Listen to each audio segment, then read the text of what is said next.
अस्सलाम वालेकुम, सत श्री अकाल, नमस्कार, आदाब एंड गुड मॉर्निंग। सामीन, आप सबकी खिदमत में प्रोग्राम ज़िंदगी लेकर उरूज एक बार फिर हाजिर। आप सबकी खिदमत में ये प्रोग्राम पेश किया जाता है 100.7 FM और 91.9 FM पर मंडे टू फ्राइडे 11 बजे से सुबह 2 बजे तक, 11 बजे से 12 बजे तक 100.7 FM पर रेडियो ज़िंदगी का पहला हिस्सा और रेडियो ज़िंदगी का दूसरा हिस्सा आपकी खिदमत में पेश किया जाता है चिन 91.9 FM पर 12 बजे से सुबह 2 बजे तक। सामीन, आपकी दुआओं, आपकी मोहब्बतों के लिए तहे दिल से शुक्रिया अदा करती हूँ। उम्मीद करती हूँ ये दुआएं, ये मोहब्बतें हमेशा मेरे शामिल हाल रहेंगी, आने वाले दिनों में भी और आने वाले सालों में भी। सामीन, अगर आपको अपने किसी बिज़नेस को प्रमोट करना हो, किसी इवेंट को प्रमोट करना हो या सेल्फ प्रमोशन चाहिए हो, आप मुझसे रब्ता कर सकते हैं 6478922399 पर, 6478922399 पर। ख़वातीन के लिए ख़ास तौर पर अगर उनको किसी बिज़नेस में किसी हेल्प की ज़रूरत है, ख़ास तौर पर अगर वो कोई बहुत अच्छी डील देख रही हैं, यहाँ तक कि अगर उनको कोई फ्री एडवर्टाइज़ करना है, वो मुझसे ज़रूर रब्ता करें। मेरी खिदमात उनके लिए हाज़िर हैं 6478922399। सामीन, आज के प्रोग्राम में भी आपके लिए हमेशा की तरह कुछ हमारे स्पॉन्सर्स के पैगामात रहेंगे, कुछ आपके साथ गुफ्तगू रहेगी, कुछ न्यूज़, कुछ व्यूज़ और कुछ जो है आपकी राय के लिए हम लाइंस ओपन करेंगे हमेशा की तरह, और आप उसके अंदर अपनी राय दे सकते हैं। मगर आपसे दरख्वास्त वही रहेगी कि आपका कमेंट जो है वो शॉर्ट रहना चाहिए, ताकि दूसरे लोग भी उसमें कमेंट कर सकें। मिसालें मत दिया कीजिए, सिर्फ लाइन 1 या 2 लाइनों में अपना कमेंट दे दीजिए, अपनी राय दे दीजिए।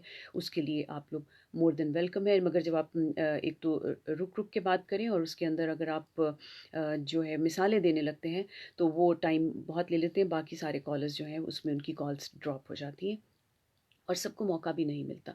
तो सबको मौका मिलने के लिए बहुत ज़रूरी है कि आप सबके जो पैगामात हैं वो बहुत शॉर्ट हों। और हमारे स्टूडियोज़ के जो नंबर हैं वो नोट कर लीजिए, जहां आप कॉल कर सकते हैं ऑन एयर 4168701540 पर, 4168701540 पर आप हमें ऑन एयर कॉल कर सकते हैं और अपने पैगामात दे सकते हैं।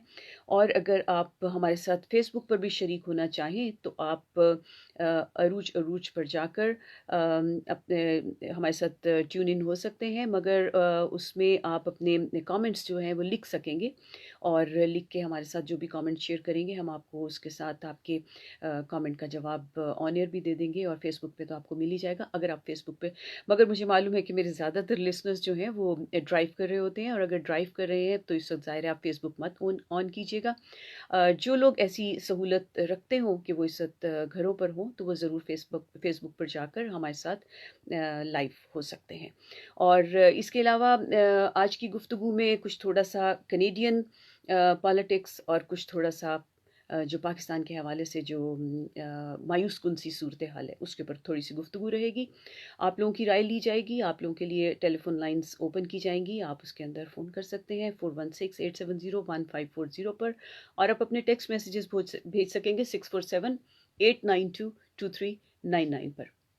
और सामीन, बात आपको मालूम है कि हम किस पे करने जा रहे हैं, मगर इससे पहले कि हम वो बात छेड़ेंगे जिसके ऊपर जो है फिर एक सिलसिला चल निकलेगा सभी की राय का, यहाँ की कनेडियन गवर्नमेंट के हवाले से कि जो नई गवर्नमेंट है वो तश्कील पा गई है, कैबिनेट जो है वो अपनी उसमें आ गई है शक्ल में।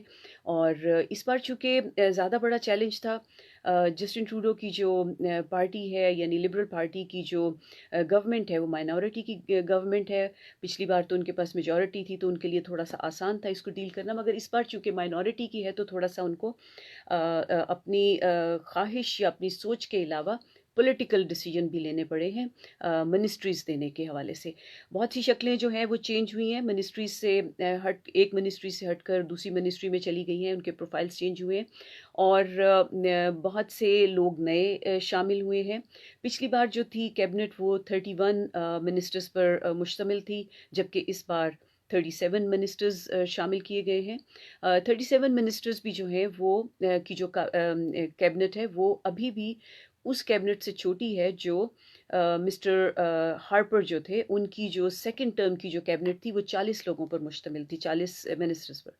और ये इनकी जो सेकंड है इसमें खासा इन्होंने वर्क किया है और करके 37 मिनिस्टर्स लाए हैं। मगर उसमें बहुत से चेंजेस के साथ साथ एक बात का ख़ास ख्याल रखा गया जो लास्ट टाइम भी रखा गया था, जिसके लिए हम जस्टिन ट्रूडो को मुबारकबाद पेश करते हैं कि जेंडर इक्वलिटी का जो ख्याल पिछली बार भी था, 50% उन्होंने gender equality I mean male female का जो तनासब था वो कायम रखा था। इस बार भी उन्होंने 18 जो उनकी कैबिनेट में 18 फीमेल्स हैं और 19 मेल्स हैं, और इस तरह से उन्होंने अपनी कैबिनेट को तश्कील दिया है। और इसके अलावा जो है वो मिनिस्ट्रीज़ में उन्होंने ख़ास तौर पर जो ख्याल रखा है वो ये रखा है कि जो इलेक्शन कैंपेन के दरमियान में ड्यूरिंग यानी इलेक्शन कैंपेन बहुत से बड़े बड़े प्रॉब्लम्स राइज हुए थे और या हाईलाइट हुए थे। उनमें जो था क्लाइमेट चेंज एक बहुत बड़ा मसला सामने आया था।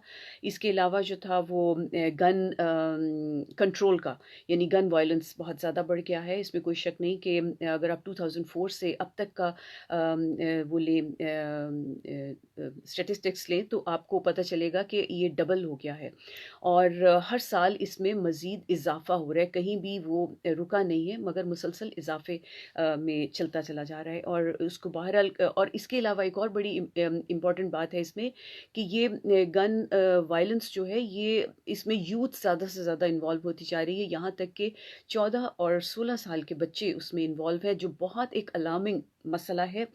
मेरा ख्याल है कि ये इस वक्त एक इतना बड़ा मसला है कि जिसके लिए पूरी कौम को सर जोड़कर लाइक अथॉरिटीज़ को और गवर्नमेंट को और फैमिलीज़ को और स्कूल्स को, सबको और कम्युनिटीज़ को मिलकर इस पे काम करने की ज़रूरत है, क्योंकि ये बात है एक ना सिर्फ यूथ की बल्कि पूरी सोसाइटी की कि सोसाइटी किस जानिब जा रही है और इसमें क्या अवामिल हैं जो इस यूथ को इस गन वायलेंस की तरफ लेकर जा रहे हैं। और इस चीज़ के ऊपर तवज्जो देने के लिए सबको सर जोड़ना पड़ेगा। अपने छोटे छोटे जो एक बनाए हुए हैं क्या कहेंगे उसको, अलग-अलग ग्रुप बनाए हुए हैं, उनमें से निकलकर टुगेदर यूनिटी के साथ काम करना पड़ेगा।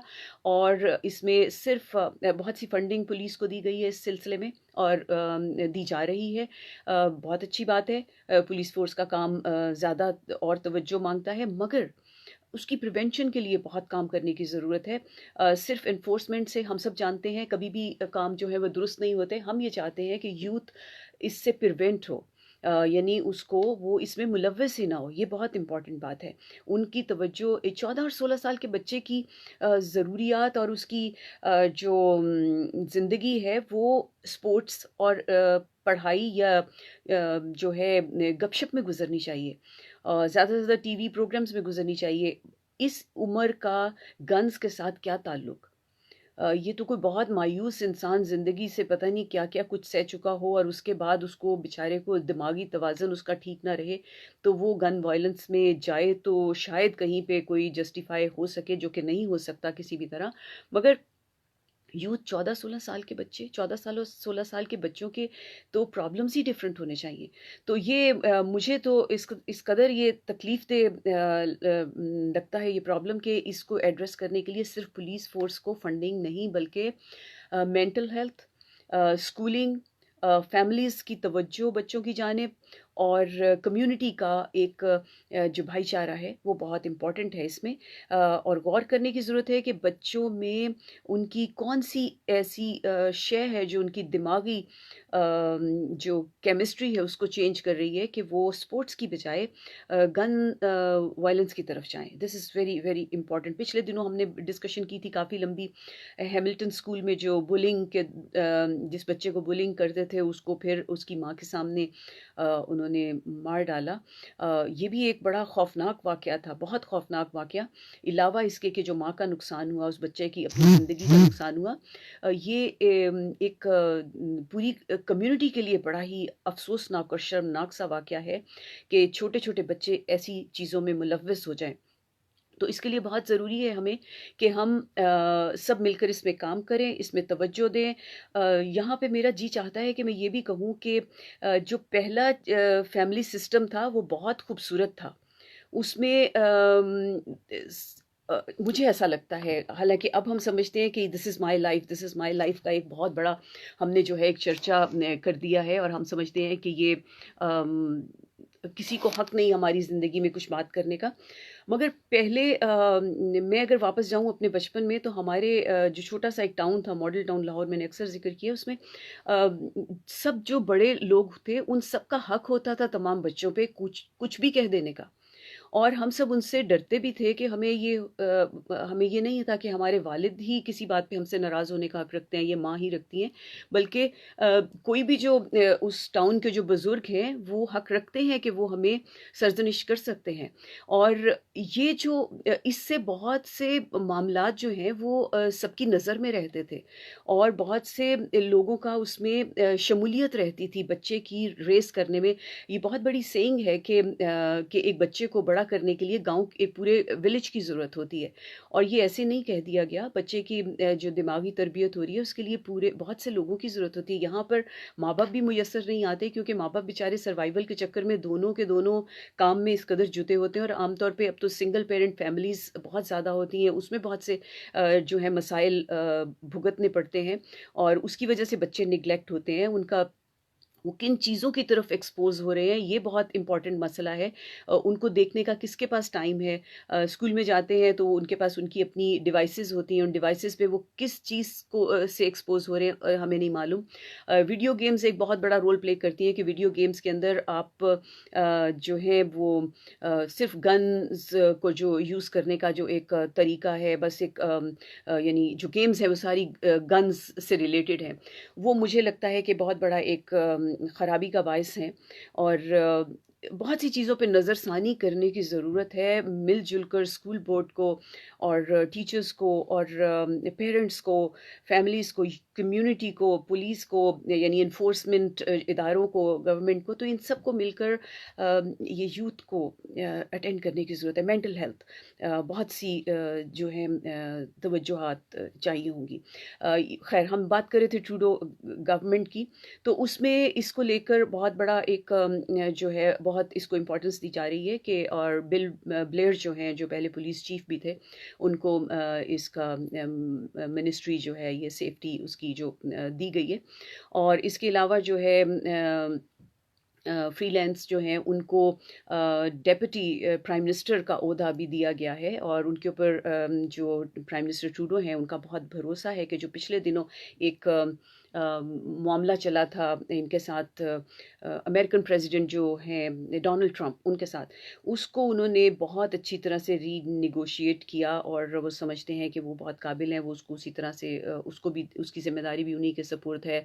एक जो हैं वो इंडिजिनस जो वो हैं हमारे मिनिस्टर भी बनाए हैं, उन्हीं को जो है उनकी जो ज़रूरियात हैं उनको देखने के लिए। और इसके अलावा चेंजेस आए हैं, जो इमिग्रेशन मिनिस्टर हैं, इमिग्रेशन एंड सिटीज़नशिप जो मिनिस्टर हैं, वो चेंज हो गए हैं। वो मिनिस्ट्री उनसे लेकर उनको दूसरी मिनिस्ट्री दी गई है, और इस वक़्त मेरे सामने नाम नहीं है, मैं देख के आपको बता सकती हूँ। उनकी बहरहाल मिनिस्ट्री चेंज हुई है, और उसके अलावा जो डिफेंस मिनिस्टर हैं, वो सेम है। उनको उसी ओहदे पर फ़ाइज़ रखा गया है, और इसके अलावा जो शमूलियत हुई है कुछ और लोगों की, यानी 31 से 37 मिनिस्टर्स जो हैं वो की कैबिनेट तैयार की गई है। और देखना ये है कि अब ये काम कैसे करते हैं। मुझे लगता है बहुत प्रेशर्स में करेंगे, और होपफुली बेटर करेंगे, क्योंकि इन्होंने भी बहुत कुछ सीखा होगा पिछले मामलात से। इनको सामना है ओंटारियो गवर्नमेंट में डग फोर्ड से, वहाँ पर इनको है उनसे जेसन कैनी से, और इस तरह के क्यूबेक को भी लेकर इनके जो हैं कुछ मामलात हैं जिसको एड्रेस करने की ज़रूरत है। तो ये, और क्लाइमेट चेंज, यानी ये जो एनर्जी और इसका क्लाइमेट का है जो मसला, एनवायरनमेंट का जो मसला है, उसको लेकर भी बहुत बड़ा इशू है, उसके ऊपर भी तवज्जो देने के लिए इन्होंने ख़ास तौर पर जो है वो जो मिनिस्टर रखे हैं वो समझते हैं कि वो इस काबिल हैं। और इनके साथ एक और भी जो प्रॉब्लम आई है वो है जस्टिन ट्रूडो के जो बहुत रिलायबल मिनिस्टर थे, वो उनकी तबीयत की नासाज़ी की वजह से जो है वो इनको एक ख़ासा धचका लगा है, क्योंकि वो इस वक़्त बेचारे जो हैं वो अपनी एक हेल्थ की जंग लड़ रहे हैं, जिम कार्ड जो हैं, यानी वो कैंसर से फाइट कर रहे हैं, तो वो इस वक्त इनकी कैबिनेट में शामिल नहीं हो सकेंगे। वो इनके बहुत रिलायबल और इनके बहुत कोर टीम के मेंबर हैं, और वो इस वक्त इसमें शामिल नहीं हो सकेंगे। इसके अलावा जो ऑपोजिशन के जो लीडर हैं, यानी एंड्रयू शेर जो हैं, उनका जो मिजाज है वो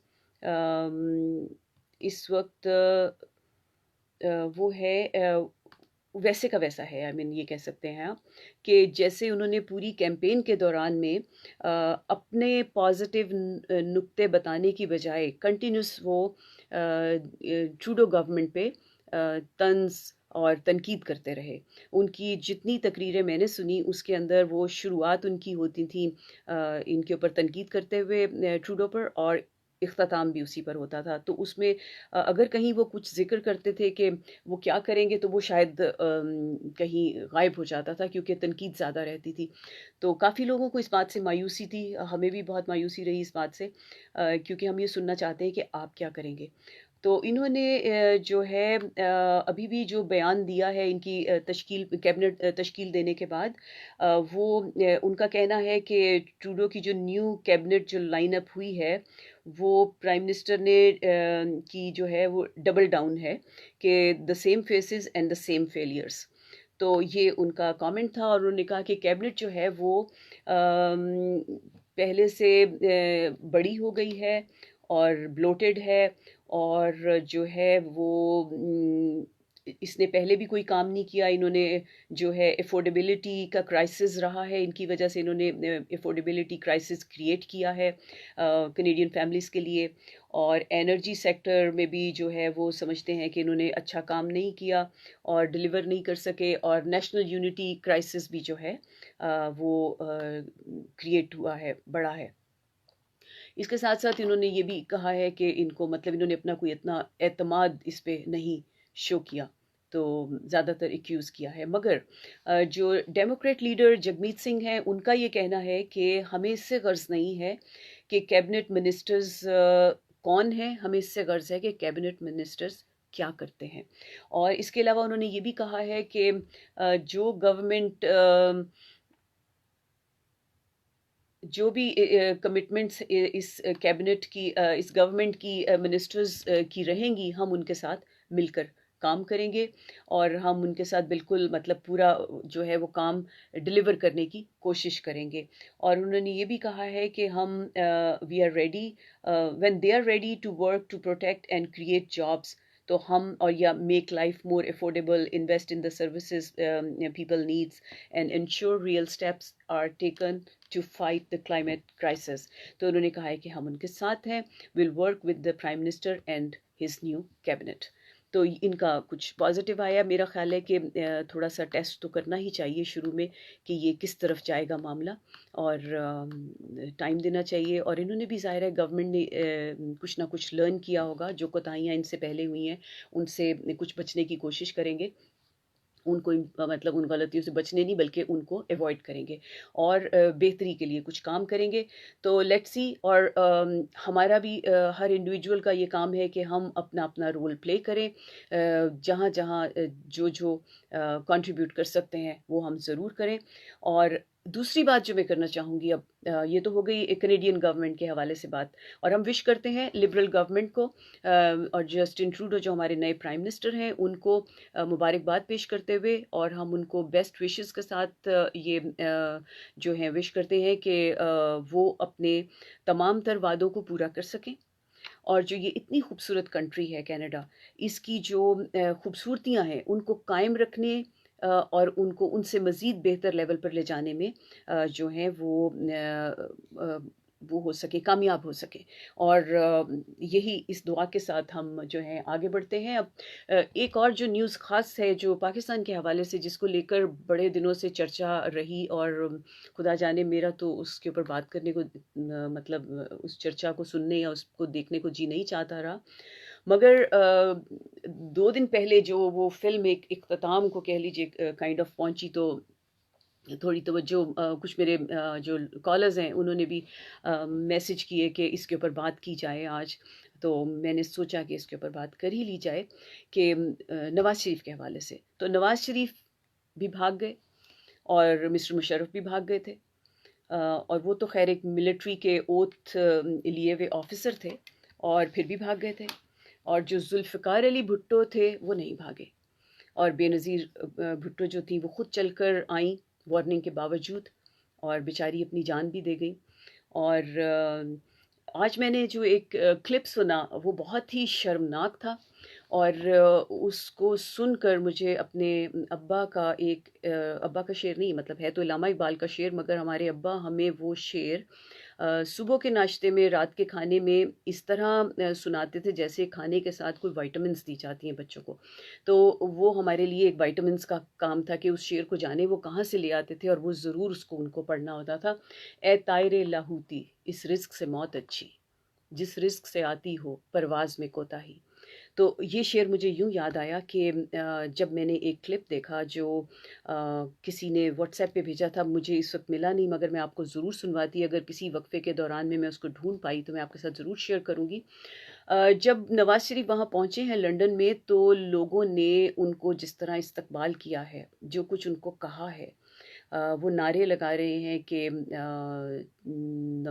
नवाज़ शरीफ चोर है, मरियम का पापा चोर है, और समथिंग गॉड, इतना वो कंटिन्यूसली इतना इंसल्टिंग है वो, कि मैं ये सोच रही थी कि अगर बहुत मालो दौलत भी इन्होंने कमा लिया, ज़िंदगी कितनी है, मतलब ज़िंदगी तो बहरहाल सबकी, कोई बहुत जी लेगा तो 100 साल जी लेगा, और ये मेरा ख़्याल है 60-65 के तो होने वाले हैं।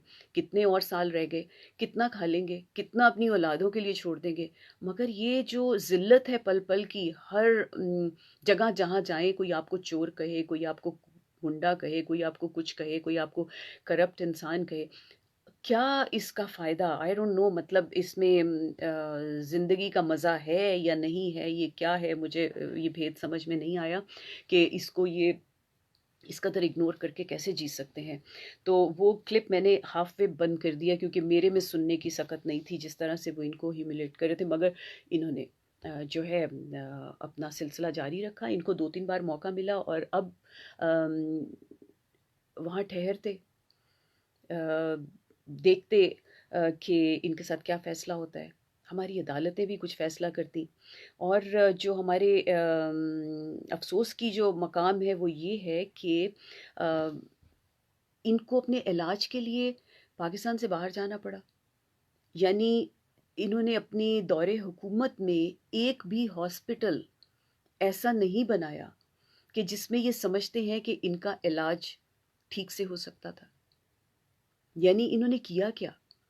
एक इत्तेफाक हॉस्पिटल है एक मॉडल टाउन के पास, जो इन्हीं ने बनवाया है। क्या वो इस काबिल नहीं है? अगर वो इस काबिल नहीं है तो फिर इनको तो मतलब खुद से शर्म आनी चाहिए कि ये अपने इलाज के लिए दौरे हुकूमत में रहने के बावजूद ये अपने इलाज के लिए बाहर जा रहे हैं। तो दैट इज़ सैड। मगर इसके अलावा भी बहुत से मसाइल हैं कि अदालतें हैं, इस्टेब्लिशमेंट है, गवर्नमेंट के अपने हाथ खुदा जाने कितने बंधे हुए हैं और कितने खुले हैं। लेकिन मायूसी बहुत है, अवाम में बहुत मायूसी है, और पीटीआई के वोटर्स में बहुत मायूसी है। मुझे नहीं मालूम कि इमरान खान को कितनी मायूसी इस वक्त महसूस हो रही होगी या नहीं हो रही होगी, मगर जो उनका बीबीसी के एक उनके साथ है, एक बीबीसी में जो उनकी एक न्यूज़ छपी है उसके मुताबिक, मैं ज़रा वो निकाल लूँ तो मैं आपके साथ डिस्कस कर सकती हूँ, कि उसमें उन्होंने यही कहा है कि अम, अदालतों से उन्होंने गिला किया है कि उनको अदालतों को इससे ज़्यादा मजबूत होना चाहिए। मगर अदालतों ने जो आगे से चीफ़ जस्टिस ने जो आगे से बयान दिया है, उनका कहना है कि एक शहरी की जो हुकूक हैं, अदालतें उनको उनको प्रोटेक्ट करती हैं। मेरा जी चाहता है कि मैं उनसे ये पूछूं कि वो किस शहरी की बात कर रहे हैं, वो किस शहरी की बात कर रहे हैं? क्या उस शहरी का पहले प्राइम मिनिस्टर होना ज़रूरी है जिसके हुकूक को अदालतें प्रोटेक्ट करती हैं? क्योंकि आम शहरी तो 15-15 साल जेलों में पड़े रहते हैं, उनका तो मुकदमा कोर्ट में नहीं पहुंचता, और बहुत से ऐसे हैं उनमें से जो बेगुनाह पड़े रहते हैं, औरतें हैं, आदमी हैं, बच्चे हैं, वो जेलों में वक्त गुजार के उनकी ज़िंदगियां गुजर जाती हैं, कोई उनका सुनने वाला, देखने वाला नहीं, कोर्ट तक उनका केस नहीं पहुंचता, बीमारियां हों कि क्या हों। तो वो शहरी नहीं है क्या? क्या ये शहरी हैं जिनका एक बार जिनके साथ प्राइम मिनिस्टर की स्टैंप लग गई? तो ये एक बहुत बड़ा सवाल है उठता उनके जवाब में, मगर सिर्फ सवाल ही तो कर सकते हैं हम उनसे जवाब मांगे भी तो उनके पास या तो जवाब है नहीं या वो जवाब देना नहीं चाहते। मगर मैं ये सोचती हूँ कि हम जो ये बातें करते हैं इन बातों में भी से भी कुछ हासिल नहीं होता। ऐसा लगता है सिर्फ टाइम वेस्ट होता है कि पिछले चंद दिनों से हर तरफ एक ही खबर का चर्चा था कि आप चाहे फेसबुक पे चले जाएं, व्हाट्सएप पे चले जाएं, अखबार में, टीवी पे, जहाँ भी चले जाएं, अ, एक ही अलाप था कि नवाज शरीफ बाहर जाएंगे या रहेंगे या उनको छोड़ दिया जाएगा या डील बनेगी या क्या होगा। और मैं हैरान होती हूँ उन हैरान होने वालों की हैरानी पे कि ये हैरान कैसे होते हैं। क्या इनको मतलब मालूम नहीं है कि ये एक घिसी-पिटी फ़िल्म है जिसकी कहानी जो है, कहानी, डायलॉग, एंडिंग, किरदार, अदाकार और इनकी एक्टिंग सेम टू सेम पुराने के जो तरीके से वही की वही है। और इसमें सिर्फ़ डायरेक्टर और प्रोड्यूसर सिर्फ़ वही हैं, वो भी वही हैं, और डायरेक्टर और प्रोड्यूसर वही हैं, जो प्रोडक्शन कंपनी है, किंग्स प्रोडक्शंस, वो भी सेम है। और वो तो जो है वो सियासी जो फ़िल्मों के जो डायरेक्टर और प्रोड्यूसर्स हैं उनके जो कॉपीराइट्स हैं वो भी बहुत स्ट्रिक्ट हैं। मगर हैरानी मुझे नेशन यानी आई मीन पॉपुलेशन, उसको पॉपुलेशन कह सकते हैं, नेशन तो बेचारी रही नहीं, तो पर है कि वो रिपीटेडली एक ही फ़िल्म बार-बार कैसे देख लेती है। और मुझे इस तमाशाई की याद दिलाती है कि जो हर रोज़ फ़िल्म देखने जाता था कि किसी दिन तो ट्रेन गुज़रेगी और वो सीन पूरा देख सकेगा जब जो ट्रेन आके ब्लॉक कर देती है। तो ये हमारी जो पॉपुलेशन है पाकिस्तान की, ये भी यही कुछ इसी तरह इस फ़िल्म को देखती रहती है और बड़े शौक से देखती है। और कमाल ये है कि इस फ़िल्म में अदालतों के सेट भी चेंज नहीं होते। क्या करें बेचारे गरीब मुल्क की अदालतें हुई। मगर फिर वही हैरानी के लोग क्यों चौंक जाते हैं, जबकि इन्हें तो फ़िल्म की कहानी और अंजाम दोनों ज़ुबानी याद होने चाहिए थे। और वही हर फ़िल्म में इलेक्शन से कहानी शुरू होती है, फिर मीडिया और लोगों का शोर उठता है कि धांधली हुई है, धांधली हुई है। और उसके बाद कुछ देर बाद मीडिया जो है वो रेटिंग बढ़ाने के लिए मुख्तलिफ बैजेस लगाए हुए वही घिसे पिटे चेहरे लाकर उनसे उनके जानिबदाराना तबसरे सुनवाता है।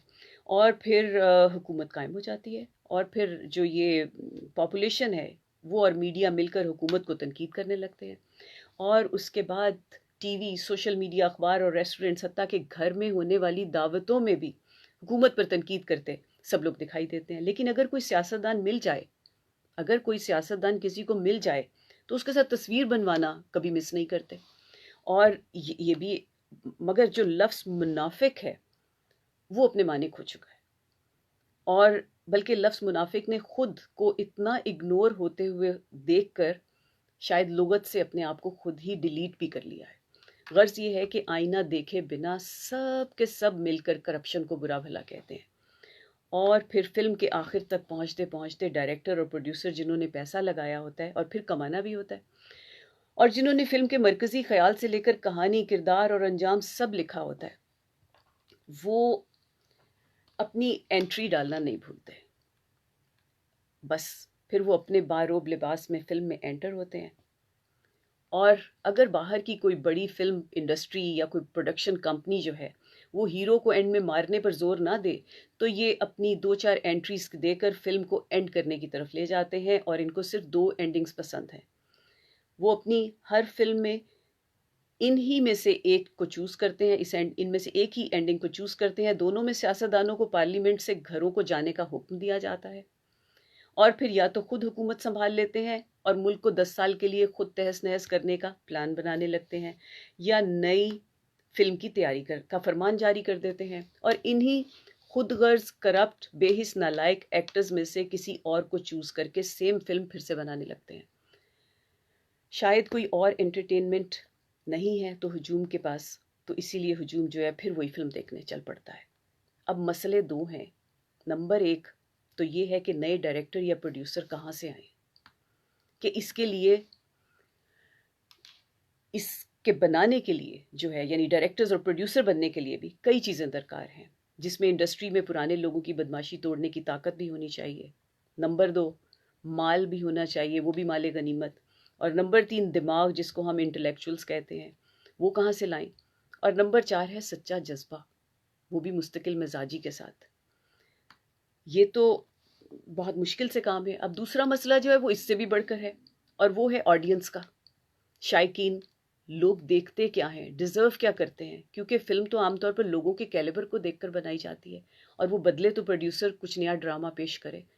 बस कि वो ये सोचते हैं कि अभी तक अगर पब्लिक इन्हीं बूढ़े अदाकारों को इन्हीं किरदारों में अपने हीरो की शक्ल में पूछते हैं, और यहाँ तक कि इनके लिए अपनों से नाराज़ हो जाते हैं और इनको फेसबुक पर अनफ्रेंड भी कर देते हैं, गालियाँ बकने लगते हैं, तो फिर तो किसी और नई फिल्म बनाने या नए किरदार बनाने की ज़रूरत महसूस नहीं हो सकती। अब आइए ज़रा पब्लिक की तरफ। पब्लिक के किरदार को चेक करते हैं। पब्लिक वो जिसको रोटी कपड़ा मकान से लेकर सेफ्टी और इजहार राय की आज़ादी तक मुयस्सर नहीं, बिजली पानी और तालीम जिसके लिए सुहाने सपनों का दर्जा रखते हैं। इस पर टीवी सीरियल्स जिसने जलती पर तेल का काम किया, वो जो चंद मॉरल्स कभी कहानियों में पेश किए जाते थे या कोई इंस्पिरेशनल किरदार मुतारफ़ करवा दिया जाता था, इनकी जगह अब शादीशुदा ज़िंदगी के बचगाना मसाइल या एक्स्ट्रा मैरिटल अफेयर्स ने ले ली है, या इसके अलावा मेकअप ज़िदा सास और बहू की घटिया साजिशों पर दिल दहला देने वाला बैकग्राउंड म्यूज़िक बजा बजा कर पब्लिक के रहे सहे दिमाग का बदजायका दलिया बना देते हैं, भरता बना देते हैं। इस पर न्यूज़ चैनल के एंकर्स खुदा की पनाह, इस कदर मनफी इस्तेमाल शायद ही किसी पावर का हुआ हो जो दुनिया भर में आम तौर पर और इंडिया पाकिस्तान में ख़ास तौर पर हो रहा है, जो अपनी रेटिंग के लिए या तो मफादात के लिए सहाफ़त के नाम पर बड़े बड़े धब्बों की तरह टीवी की स्क्रीन पर दिखाई देते हैं। इसमें करें तो क्या करें, ये एक अहम सवाल है। बहुत दूर जाने से पहले क्यों ना आईना उठाकर अपना चेहरा देखें, गौर से पढ़ें, हम कौन हैं, हमारा किरदार क्या है।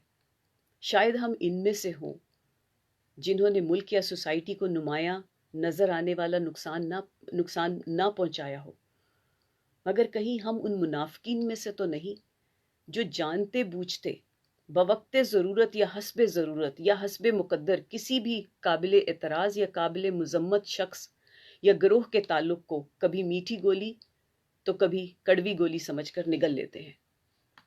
कहीं हम वो तो नहीं जो सियासी लीडर्स पर उंगलियां भी उठाते हैं मगर इनके साथ तस्वीर उतरवाते हैं, और तस्वीर उतरवाते वक्त या ताल्लुक़ जताते वक्त खूब इतराते भी हैं।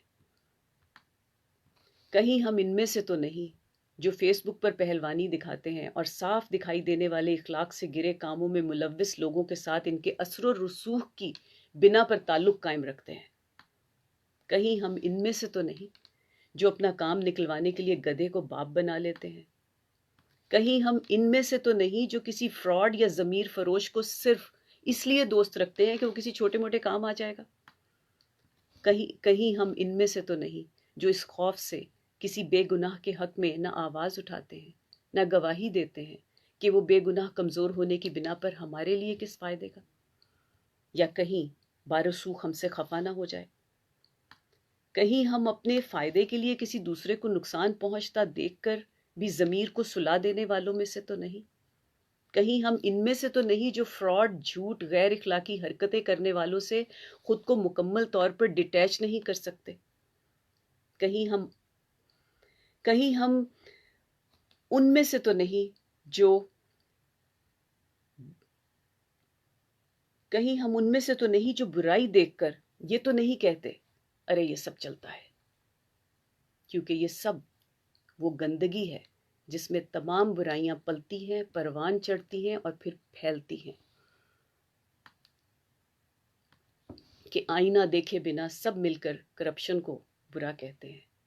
मगर ये आईना हमें अगर इसमें से एक भी झलक दिखाए तो समझ लें कि हम इस तबाही में बराबर के शरीक हैं, क्योंकि कौमें किरदार से बनती हैं और किरदार आईना देखने से बनता है, दिखाने से नहीं। आइडियलिज्म या असूल परस्ती वो बुनियादें हैं जिन पर अगर इल्म की रोशनी में अक्ल दानिश की रहनुमाई से खुलूस के सीमेंट को एहसास के पानी में गूंद कर मेहनत की ईंटें लगाई जाएं तो इमारत सदियों कायम रह सकती है। बड़ा चेंज जो है वो इस वक्त सिर्फ और सिर्फ आईना देखने से आ सकता है। हम सिर्फ खुद पे गौर करें कि हम इसमें क्या कंट्रीब्यूट कर रहे हैं।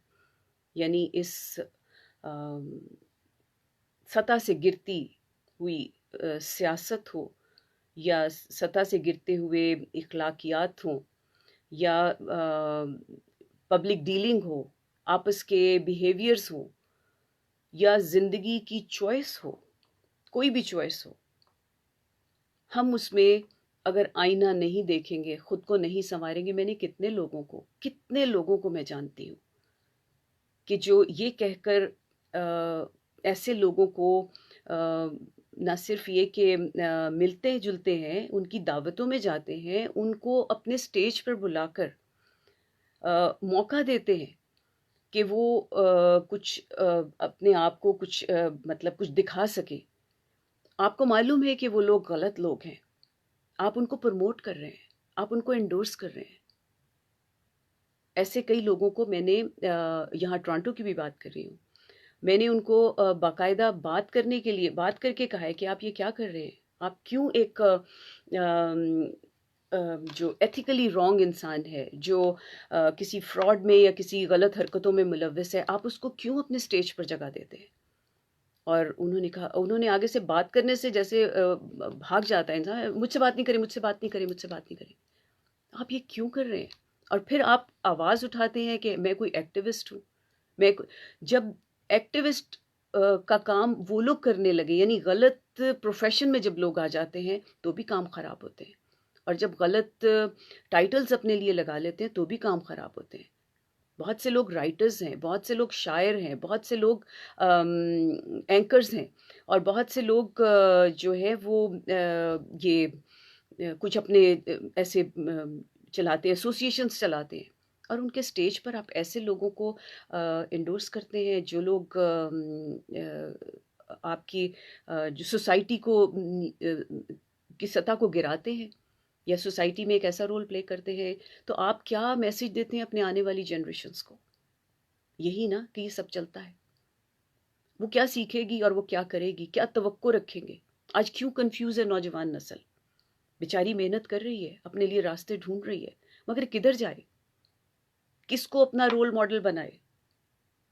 ये सियासतदान जो आते हैं स्टेज पर, गालियां बकते आते हैं और गालियां बकते हुए चले जाते हैं। एक ग्रुप दूसरे को गालियां दे रहा होता है, दूसरा उसको। क्या ये है लीडरान की ये वो कैलिबर होना चाहिए? हमें ये चाहिए क्या दुनिया को चलाने के लिए? ये सवाल उठता है। और हम क्या करते हैं? यहाँ पर आए जनरल मुशर्रफ, उनको लोग उनके साथ तस्वीरें उतरवा रहे थे, और तो और ख़वातीन उतरवा रही थी उनके साथ तस्वीरें। मैं हैरान रह गई। एक शख्स एक शख्स मुल्क से बाहर जाता है प्रेसिडेंट की हैसियत से, और चीफ ऑफ आर्मी स्टाफ की हैसियत से। कितना बड़ा ओहदा है, उसको आप कौम का बाप कह सकते हैं उस वक्त। वो सबको रिप्रेजेंट कर रहा है, और वो जाता है बाहर वॉशिंगटन में, और वहाँ पे एक प्रेस कॉन्फ्रेंस होती है, और उस प्रेस कॉन्फ्रेंस में उस शख्स को ये नहीं मालूम कि उसने क्या अल्फाज इस्तेमाल करने, उसने क्या बात करनी है। अगर उसने ये नहीं सीखा तो उसने क्या सीखा है? उसने क्यों ये मनसब संभाला? उसने वहाँ पर ऐसा नाजेबा बात की। उन्होंने कहा कि उसको, वो कोई मीरा माई खातून थी जिनको उस वक्त पनाह मिल रही थी, अमेरिका में शायद मिल गई थी। उन्होंने कहा कि उनके बारे में क्या? तो उन्होंने कहा जी, जो पाकिस्तान जो जिस जब किसी खातून को अमेरिका की वो चाहिए होती है, इमिग्रेशन चाहिए होती है, तो वो अपना रेप करवा लेती। ये उनकी लाइन्स थी। वो पाकिस्तान की औरत को रिप्रेजेंट करने वाले होते कौन है? और किसी को शर्म ना आई इसके बाद कि वो इनको इसके बाद जो है वो हटा देते इस ओहदे से, या इनसे कोई सवाल जवाब करते, या ख़वातीन को ही कुछ हया आ जाती, उसके बाद तस्वीरें तो ना उतरवाती उनके साथ। अभी भी आप उनको कहते हैं कि वो कोई लीडर है? ऐसे लीडर्स अगर हमें चाहिए तो बस फिर ठीक है, फिर तो ये एक आएगा एक जाएगा, भरा पड़ा है पाकिस्तान। आप बुलाते रहिए एक के बाद एक, आपको कमी होगी ही नहीं। अगर आपको ये लीडर दरकार है तो बहुत है, फिर तो कमी है ही नहीं। अगर हमें कोई और फिल्म देखनी होगी तो हमें उसके लिए आवाज़ उठानी होगी, हमें इसको मुस्तरद करना होगा। इन जो एक बिल्कुल गई गुजरी जो एक्टिंग करते हैं, इनसे जान छुड़ानी होगी। हमें नहीं चाहिए ये वाले हीरो, पहले ये हीरो बनते हैं, फिर उसके बाद ये विलन बनते हैं, और उसके बाद ये जो हैं गायब हो जाते हैं, बिल्कुल ही इनको वो हो जाता है, लाइक किसी का ज़ीरो हो जाते हैं, और हम आदी हैं इस बात के, और फिर हम आपस में लड़ते हैं। कमाल बात यह है कि हम पार्टी बना के हम लड़ते हैं आपस में। हम कहते हैं कि वो इससे बुरा है, वो इससे भाई सब बुरे हैं। फर्स्ट ऑफ ऑल, जब किसी में काम करने की अहलियत नहीं तो वो ये ओहदा संभालता क्यों है?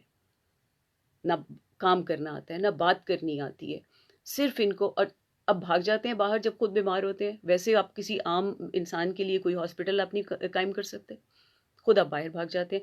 एदी साहब, जिनको बाहर ले जाना चाहिए तो खुद गवर्नमेंट को अपनी कोशिश के साथ, मिन्नतों के साथ उनको लेकर जाते, उनका इलाज कराते, शायद वो कुछ और लाखों लोगों के काम आ जाते, शायद और हज़ारों लाखों को इंस्पायर कर जाते, जिसकी हमारी कौम को बहुत ज़्यादा ज़रूरत है, इंस्पिरेशन की, किसी प्रॉपर इंसान से। उनके लिए तो किसी ने कुछ काम ना किया, और इनको भेज दिया, जिनकी ज़रूरत खुदा जाने मुल्क को है या नहीं है। ये भी फैसला इस पॉपुलेशन को करना होगा। कौम तो कहने को जी नहीं चाहता, कौम के लिए तो बड़ी खसूसियात होनी चाहिए। छोटी छोटी सी बात, मेरे रेडियो के ऊपर बहुत से लोग आकर जो हैं आपस में लड़ने लगते हैं। सॉरी, सारी लाइंस चल रही हैं और मैंने जी, गुड मॉर्निंग जी, अस्सलाम वालेकुम। होल्ड कीजिएगा एक सेकेंड। गुड मॉर्निंग जी, गुड मॉर्निंग। हाँ, होल्ड कीजिए, आपको भी ऑन एयर लेते हैं। आई एम सॉरी कि मैं, गुड मॉर्निंग जी, अस्सलाम वालेकुम। आप होल्ड करेंगे प्लीज़। जी सॉरी, मैंने लाइंस नहीं देखी, मैं अपनी तकरीर में ज़्यादा इमोशनल हो गई थी। जी, कही। मेरा नाम ताहिरा खातून है। जी जी। और मैं शायद पहली दफ़ा आपके से मुखातिब हूँ। सबसे पहले मैं आपको वेलकम करती हूँ। मेरी बहुत ख्वाहिश है कि मेरे रेडियो पर ख़वातीन की आवाज़ सुनाई दे। Thank you so much for calling, you are very welcome. मैंने आपकी जो बातें आपने की हैं, मुझसे मेरे हाथ पैर ऐसे हो गए, मतलब मैं समझ नहीं आ रहा मेरा, ये जो कुछ आपने कहा है ना, ये हमारे पाकिस्तान की तबाही के जिम्मेदार हैं ये लोग, जो आपने अपने अल्फाजों में बयान किया है। मैं यकीन माने कि मेरी आंखों से आंसू बहने लगे। ये हमारी बदनसीबी है, और हमारे अवाम में इतना शऊर पैदा ही नहीं होने दिया उन्होंने कि वो उनको पहचानते। और देख ले आप, कितनी शान से वो चले गए, और वहां पर जो इस्तकबाल हुआ, आपने बयान किया अपनी गुफ्तगू में, वहां पर जो उनका इस्तकबाल हुआ वो तो आपने बता ही दिया जी। लेकिन वहां पर ये हो रहा है कि इतना शानदार इस्तकबाल हुआ है, और इतना शानदार इस्तकबाल हुआ है, और जो एक तरीके का वजीर आजम मिल गया, हमें एक अच्छा इंसान मिल गया है, उसके लिए तो ये सुन रहे हैं घड़ी घड़ी के -1 होने वाला है, -1 होने वाला है।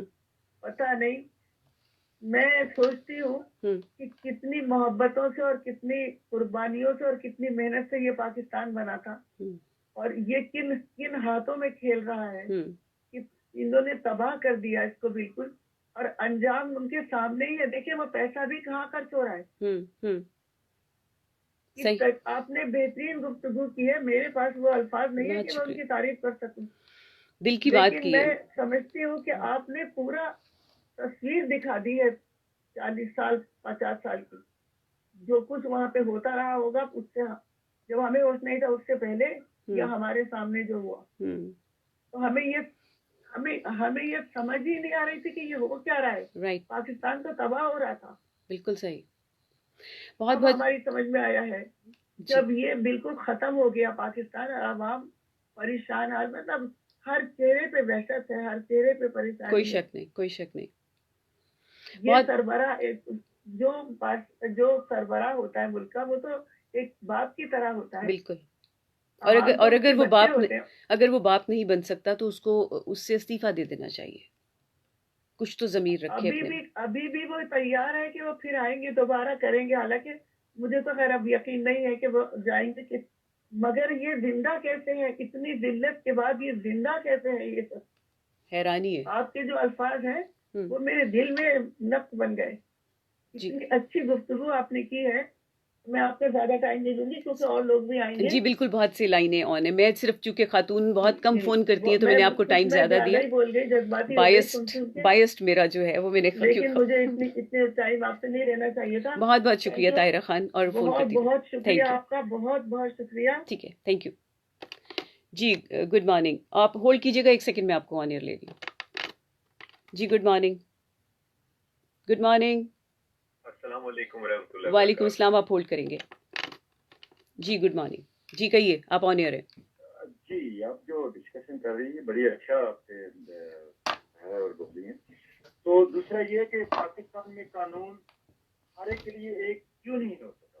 जी उसके पीछे मुजरिम कौन है? जी जब मुजरिमों को समझने के लिए क्या जो मीडिया है, हाँ जी। मीडिया ने अपना क्यों नहीं रोल अदा? मीडिया तो बात ये तो अपनी रेटिंग बढ़ाने पे लगा हुआ है। मीडिया का क्या काम इसमें? फिर ये तो समझना चाहिए ना। यही तो बात है। क्या बात ये है कि अब वो टाइम आ गया है हम्म कि अगर अब भी ना समझ सकी पाकिस्तानी को, हम्म तो फिर अब जिन्होंने पाकिस्तान में हॉस्पिटल तक नहीं बनाया हम्म और ब्लैक मेलिंग करते रहे कि हमारी जान को इस तरह खतरा हो गया, हमारी जान को उस तरह खतरा हो गया, तो जब पाकिस्तान से बैठते हैं तो एयर एम्बुलेंस भी नहीं है, एक शाही खानदान का प्लेन आता है तो वहां। हेलो, सॉरी आपकी कॉल डिस्कनेक्ट हो गई। जी गुड मॉर्निंग। अस्सलाम वालेकुम। वालेकुम सलाम। होल्ड कीजिएगा। Ji good morning. जी अस्सलाम वालेकुम। रोज मैं वालेकुम जवाब दे रहा हूँ। सलाम। जी जवाब। रोज आपने जो पूरा टॉपिक लिया और मैं रियली अप्रिशिएट करता हूँ, बहुत अच्छा टॉपिक आपने चूज किया और बहुत ही अच्छा एक्सप्लेन भी किया। आप देखिए फिल्म की बात कर रही हैं, इसको समझना बहुत जरूरी है। फिल्म हॉलीवुड की भी होती है, बॉलीवुड की भी होती है और लॉलीवुड की भी होती है। अगर सियासत में ले आए तो ये तीनों जगह पर ही चलती है। और अगर हम मुख्तलिफ चीजों को समझ लेंगे तो चीजें बड़ी अच्छी तरह से खुल के सामने आ जाती हैं। ये हर कंट्री में इसी तरह से चल रहा है, मैं तो इसी तरह से कहूंगा। लेकिन मैं दो तीन चीजों पर जरूर जो है वो कहना चाहूंगा। एक चीफ जस्टिस का जो बयान है उसके ऊपर जरूर कहना चाहूंगा कि देखें, वो कहते हैं कि चीफ जस्टिस कहते हैं कि हर तबका जो है वो अदालतों पर एतराज कर रहा है, लेकिन उन्हें सोचना चाहिए कि हम ये जो अदालतें हैं ये सिर्फ लीगैलिटी के ऊपर बात कर सकती हैं। और उनकी बात ये बिल्कुल ठीक है कि जो अदालतों के पास कानून है, ठीक है, वो उसकी लीगैलिटी के ऊपर बात कर सकती हैं, लेकिन जो आपकी मसलन हुकूमत है उसने बनाने हैं सारे के सारे लॉ, ठीक है। तो इमरान खान साहब का बयान बड़ा अच्छा था। उन्होंने कहा जी कि ताकतवर के लिए कानून दूसरा है और गरीब के लिए दूसरा है, इनको सोचना चाहिए। जी बिल्कुल बिल्कुल। Thank you so much Jawad. बहुत सी लाइन है। Thank you ji.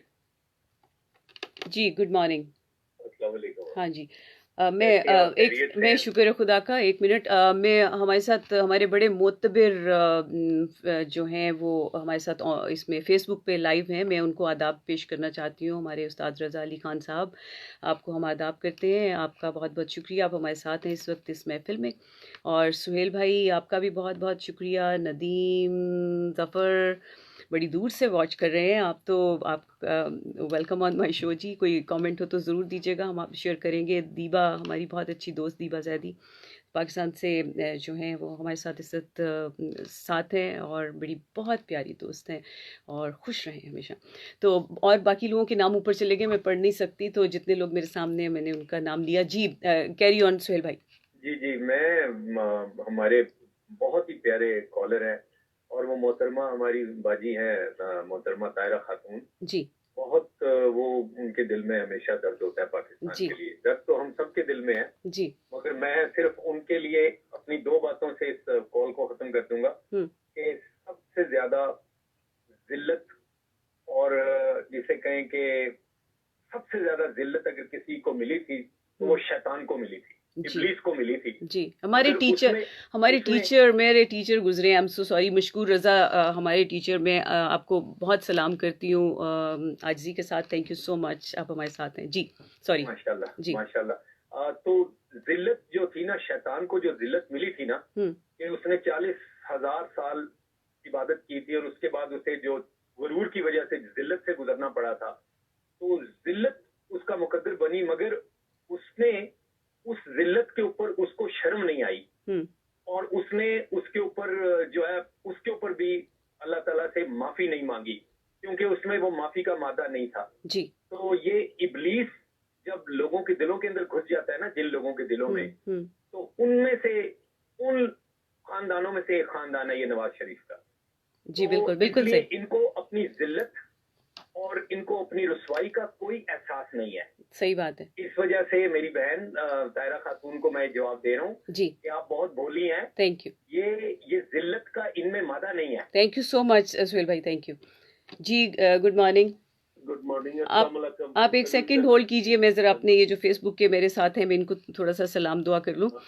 होल्ड कीजिएगा। ये मेरी बहुत प्यारी दोस्त हैं जो ह्यूस्टन में रहती हैं, समिया फवाद। आप हमारे साथ हैं, और आप नहीं तुम कहती हूँ वैसे मैं आपको।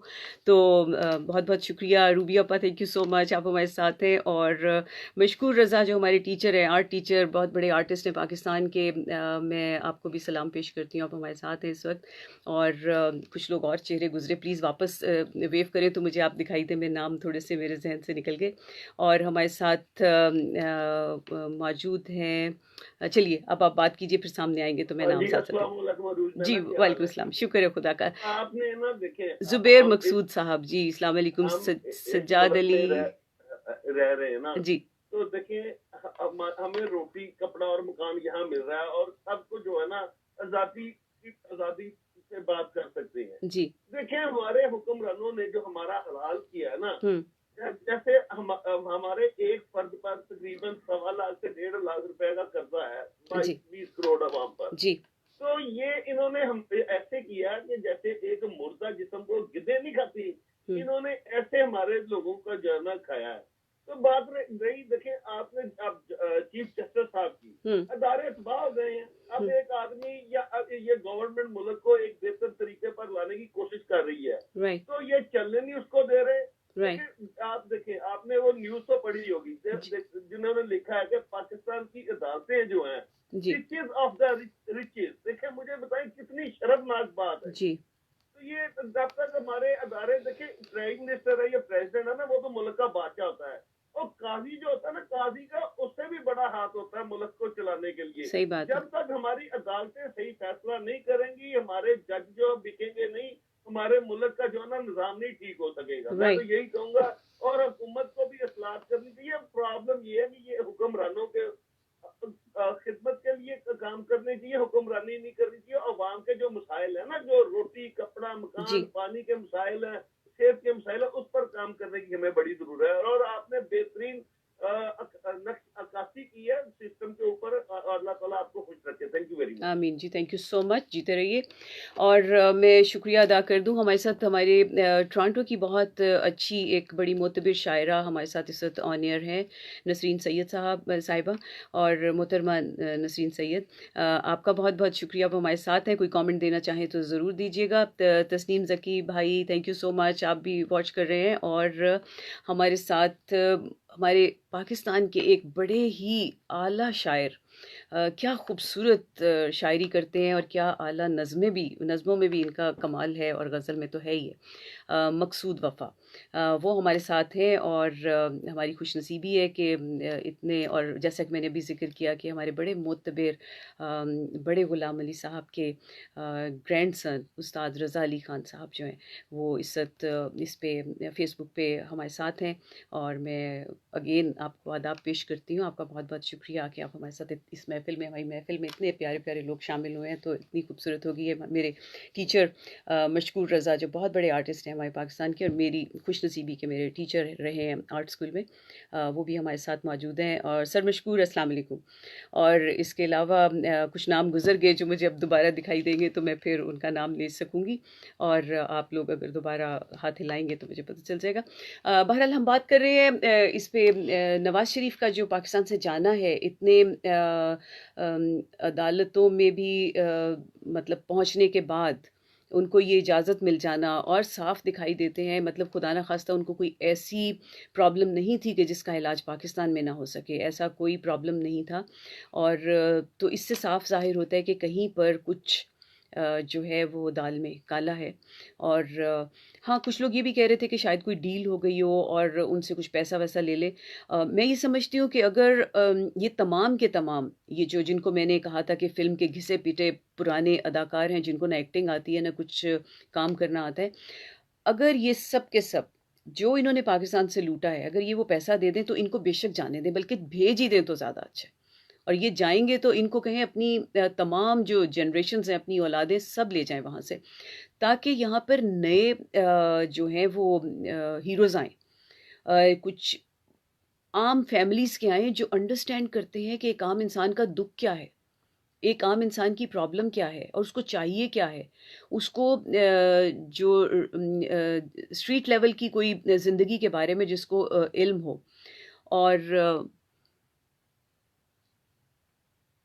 और मुझे कुछ दिखाई नहीं दे रहा, नज़र भी तो कमज़ोर हो गई है। तुम जो लिख रही हो हाय, नहीं नहीं नहीं, इमरान खान नहीं बिका, ऐसा नहीं हो सकता। मेरी दोस्त ने बहुत अच्छी उन्होंने लिखा है वहाँ से, क्या जगह है, न्यू ह्यूस्टन से, और लिखती हैं कि इमरान खान जो है वो बिक गया है। और ऐसा लोग कह रहे हैं, मगर इमरान खान क्यों बिकेगा, सोचने वाली बात है। और किस चीज़ पे बिकेगा?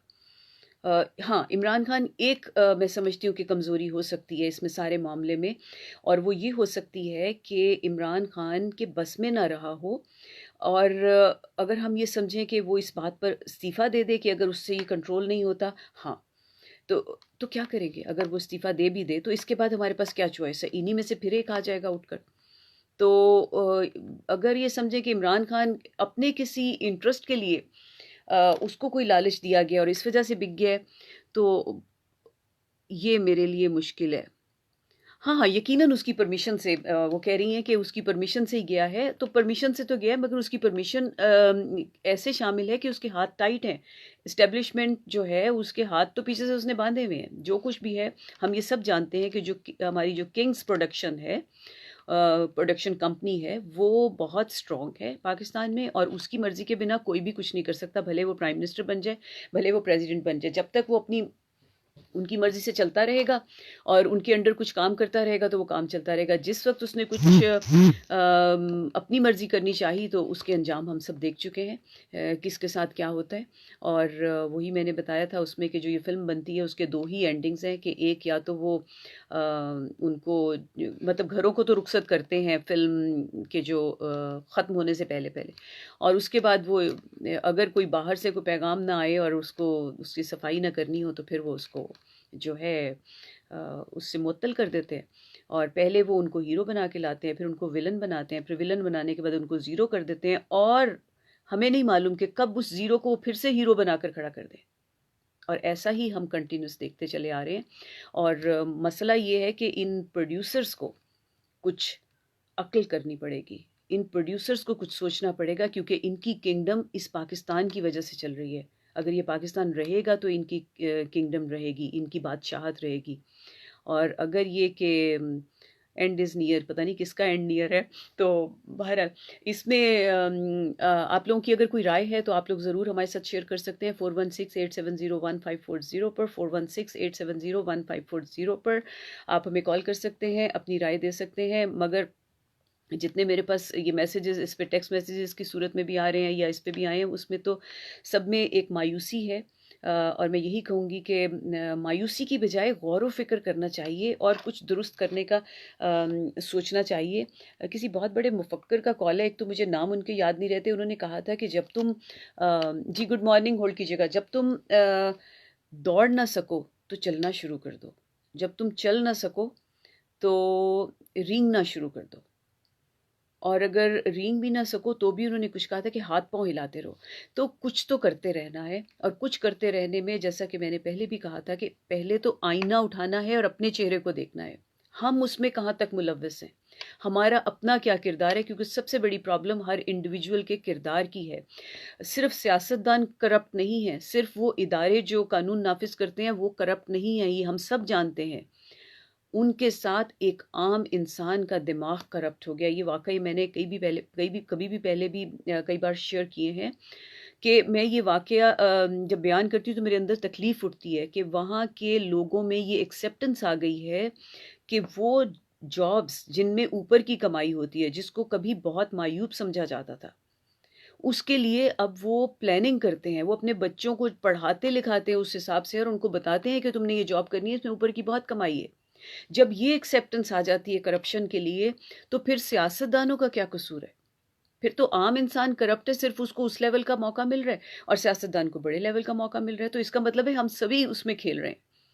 फिर बुरे को बुरा कहना है, मगर बुरे के साथ तस्वीर भी उतरवानी है।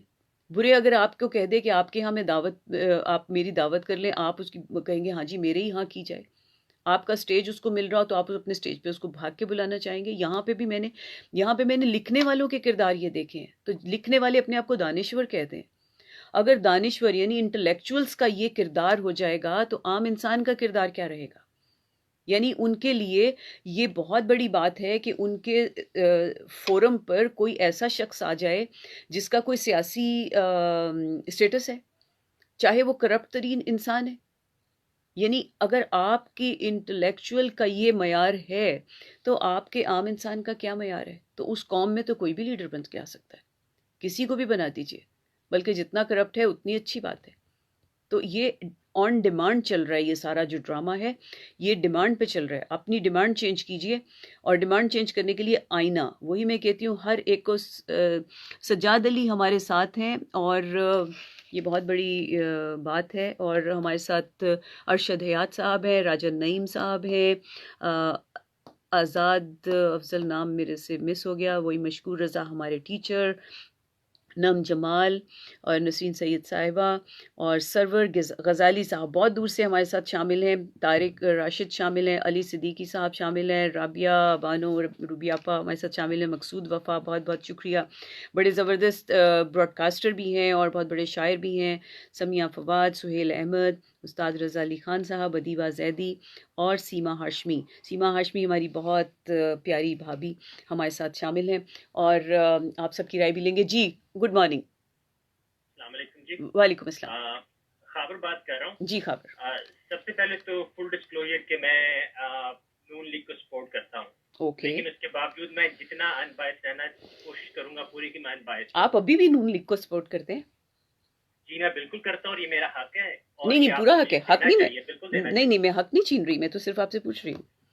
हाँ नहीं आप मुझे जज कर रही हैं, बेसिकली आपके टोन में बहुत शरीफ किस्म की मैंने जजमेंट महसूस की है। नहीं जजमेंट तो है, लेकिन हालांकि मैंने कहा मैं जितना अनबायस रहने की कोशिश करूंगा जी पूरी करूंगा। तो लेकिन हमें भी इतना मौका तो दें कि हम नहीं, मैंने तो रोका नहीं, आपका फोन मेरा ऑन है। जज करते हैं ना, जब आप लोग जज करते हैं तो फिर लोग डिस्करेज हो जाते हैं कॉल करने से। नहीं देखिए एक मिनट मुझे आप अपना नाम बताइए। इतनी सी बात, मैंने अपना नाम पहले बताया खावर। आपने जज किया ना, मैं आपको गारंटी दे के कहता हूँ कि आपके बाद 7-8 कॉलर भी करेंगे। अच्छा एक मिनट, अगर आप भी करेंगी ना तो खावर देना। खावर आपको हम बात करने से नहीं रोक रहे। आप अगर इस बात को गलत समझ रहे हैं कि अभी अगर हम के जज कर रहे हैं हम किसी बात पे, आपको जज इस सेंस में कर रहे हैं कि इस वक्त तो मामला बहुत खुला हुआ है हमारे सामने, तो मैंने आपसे ये पूछा, इसमें जज करने की बात नहीं है। यही तो हम इतनी देर से एक घंटे से ना अभी भी कर रहे हैं। तो हाँ यकीनन आप चाह रही कि जिस कंक्लूजन पे आप पहुंच चुकी हैं मैं भी। अच्छा आप नहीं पहुंचे अभी, अच्छा चलिए जो कि मेरे नजदीक फेयर नहीं है। ओके मैं इतनी सी बात करता हूँ क्योंकि मैंने आपको पहले कहा है कि मैं पूरा अनबायस रहने की कोशिश करूंगा। जी प्लीज गो अहेड। इतनी सी बात है कि मैं मियां साहब के बाद जाने पे खुश नहीं हूँ। ओके वो मैं खुश क्यों नहीं हूँ? क्योंकि मुझे पता है कि आज चीफ जस्टिस साहब ने भी कहा है कि उनको हमने बाहर नहीं भेजा, खान साहब आपने भेजे, हमने मोडालिटीज पे फैसला किया और हमें मालूम है खान साहब ने उनको बाहर नहीं भेजा। उनको बाहर उसने भेजा जो आप शुरू से डायरेक्टर और प्रोड्यूसर कह रही हैं। और मुझे नहीं पता कि हम पाकिस्तान में तो बैठे नहीं, हम इतने ढके छुपे क्यों बात कर रहे हैं। मैंने तो एक अपने किसी और ने बाहर भेजा। मेरा स्टैंड है सिविल सुप्रीमेसी का। मियां साहब मेरे कुछ भी नहीं लगते और मैं मियां साहब से पहले मुशर्रफ का बहुत बड़ा दीवाना था। ओके तो मेरा मियां साहब से कोई पक्का रिश्ता नहीं, कल मैं किसी और का सपोर्टर हो जाऊंगा। लेकिन मुझे दुख है कि जिन्होंने भेजा है उनका भेजना नहीं बनता था। खान साहब भेजते तो मैं खान साहब को खड़ा होकर सल्यूट करता। लेकिन खान साहब की बात की तकरीरें भी बताती हैं और पहली तकरीरें बताती हैं कि उन्होंने नहीं भेजा। और अब जो आप कहती हैं कि मैं अभी भी उस कंक्लूजन पे क्यों नहीं पहुंचा जिस पे आप पहुंची हैं, तो परसों का सर्वे है जिसमें उन्होंने बताया है कि अगर आज पंजाब में, पाकिस्तान में नहीं, पंजाब में इलेक्शन हो तो नून लीग 2/3 मेजॉरिटी लेगी। उसकी वजह क्या है? क्योंकि लोग समझते हैं जो कुछ हो रहा है वो डायरेक्टर प्रोड्यूसर करवा रहे हैं। अगर नवाज शरीफ करप्ट है भी और उसको अदालतें सजा देंगी भी, तो लोग यही समझेंगे कि डायरेक्टर प्रोड्यूसर ने करवाया, हालांकि वाकई करप्ट होगा। तो जब तक ये लोग अपने दायरे में नहीं रहेंगे, कुछ भी ठीक नहीं। मैं खबर एक सवाल आपसे पूछना चाहती हूँ, मैं इसकी तरफ नहीं जाना चाहती, मैं तो ये आम बात करती हूँ कि इवन अदालतों में, इवन यहाँ पर अदालतों में जानबूझकर नहीं, मगर क्या हमेशा इंसाफ होता है? अदालतों में नहीं, कोशिश हो सकती है। जानबूझ के बात कर रही थी, हाँ कोशिश नहीं, मैं मेरा कहना ये है कि अदालतों में भी, आप होल्ड कीजिएगा एक सेकंड, हमारे दूसरे कॉलर्स को मैं ऑनर कर लूँ। जी गुड मॉर्निंग। जी वालेकुम सलाम, होल्ड कीजिएगा जी। तो मेरा कहने का मतलब ये है कि यहाँ पर भी अदालतों में एविडेंस मांगे जाते हैं। एविडेंस हर चीज़ का हर एक प्रोवाइड नहीं कर पाता, तो उसकी बिना पर बहुत से मुजरिम बच जाते हैं। मुजरिम से मतलब, हाँ, मुजरिम बच जाते हैं, उन पे इल्ज़ाम रहता है और वो मुजरिम नहीं करार पाते और वो बच जाते हैं। तो मैं आपसे सिर्फ एक सवाल करती हूँ कि अपने जो भी आपने अब तक देखा है उसके हवाले से, डू यू थिंक कि ये जो पार्टी है और जो नवाज शरीफ है, इनका जो ग्रुप है, इन्होंने कोई करप्शन की है? Just one answer, do you think so या नहीं? आपका हक है, आप जो मर्जी कहें। मैं जब आपको मैंने कहा था कि मैं नून लीग को सपोर्ट करता हूँ, तो आपके ख्याल में मैं इतना एक घटिया इंसान हूँ कि जिसको मैं करप्ट समझता हूँ उसको मैं सपोर्ट करूंगा? अच्छा, आप करप्ट नहीं समझ, आप इनको करप्ट नहीं समझते? अपना भी कोई ज़मीर है। अच्छा, तो मैंने आपको उसकी वजह भी बताई है कि अगर वो बेशक करप्ट होगा भी नहीं, ये लाइन मत बोले ना। डायरेक्टर और नहीं अच्छा, होल्ड कीजिए। जी गुड मॉर्निंग। जी गुड मॉर्निंग जी, आपने थोड़ा टाइम दें, आप पे कुछ सियासी दबाव तो नहीं है, मैंने बात ही करनी है। होल्ड कीजिएगा जी। कोई सियासी दबाव नहीं किसी पर भी, और हर कोई अपनी राय दे सकता है। वैसे भी हम तो इस एक ऐसे हसीन मुल्क में रह रहे हैं कि जहाँ पर आपको फ्रीडम ऑफ स्पीच है, और फ्रीडम ऑफ स्पीच से कोई नहीं रोकता। सिर्फ ये है कि गौर व फिक्र पे मेरा दिल चाहता है सब लोग गौर व फिक्र ज़रूर करें। जी फरमाइए, गो अहेड। आपने मेरी आधी बात सुन के आपने कहा कि ये बात ना कि मैं कह रहा था वो करप्ट अगर है भी, तो जब तक आप जिसको डायरेक्टर प्रोड्यूसर कह रही हैं और मैं फौज कहता हूँ, लोग माइंड कर जाते हैं, जब तक उनका अमल दखल रहेगा तो लोग ये समझेंगे जो फैसला हुआ है उसके खिलाफ उन्होंने ही करवाया है। अगर लोग जरदारी को करप्ट समझते हैं और उसके हक में फैसला आ जाता है तो लोग कहेंगे ठीक है, उसके खिलाफ फैसला आएगा, उसके सपोर्टर कहेंगे कि ये डायरेक्टर प्रोड्यूसर ने फैसला करवाया है। इसका एक ही हल है, हमारे पास इंडिया की मिसाल मौजूद है, बांग्लादेश की मिसाल मौजूद है, जहाँ पे पॉलिटिशियंस खुद ही सब कुछ हैंडल कर लेते हैं। ये पॉलिटिशियंस तक मामला रहने दें, डायरेक्टर प्रोड्यूसर जब तक बाहर नहीं जाएंगे, आपको मेरी जैसी कॉलें आती रहेंगी जो कि आपको लगेंगे कि ये बंदा, इसका इतना कम IQ है कि हमें तो बिल्कुल आया है कि वो बंदा करप्ट है और ये फिर भी उसको सपोर्ट कर रहा है। आपको कभी कभार मेरे बंदे ऐसे डरते हुए कॉल कर लेंगे जिनको पता नहीं, कोई बिल्कुल मत डरे, बावजूद वो बंदा कॉल करेगा। नहीं, मुझे मालूम है अभी बहुत सी कॉलें आएंगी, आने दे, लेकिन सो व्हाट, आपकी राय है। बता रहा हूँ कि फसाद की जड़ आपको नवाज शरीफ लग रहा है, मुझे डायरेक्टर प्रोड्यूसर लग रहा है, और मैं अच्छा भेजने वाले वही हैं। अच्छा, आपकी बात को मैं समअप इस तरह से करूंगी कि आप भी उसका कंक्लूजन फ़र्क निकाल रहे हैं। मैं ये नहीं कह रही कि डायरेक्टर प्रोड्यूसर का इसके अंदर कोई रोल नहीं है, मैं ये बिल्कुल नहीं कह रही, मगर मैं ये कह रही हूँ कि एक इंडिविजुअल जैसे आप हैं, जैसे मैं हूँ, नवाज शरीफ है, इमरान खान है, कौन है, इसका एक किरदार होता है, वो किरदार उसका मशकूक है। That's all I am saying. ठीक है, थैंक यू। आपके लिए है ना जी, गुड मॉर्निंग। वालेकुम अस्सलाम। जी मेरे से पहले कुछ कॉलर है मेरा। हाँ, आप होल्ड कीजिए, अब तो मुझे सीक्वेंस भी भूल गए। जी गुड मॉर्निंग। जी आप ऑन एयर। कौन बात करें? मैं जवाद। जी जवाद, आप दो चीजों के ऊपर बात करना चाहूंगा। होल्ड करें। जी गुड मॉर्निंग। वालेकुम सलाम, कौन बात करें? जी साजिद। होल्ड कीजिए।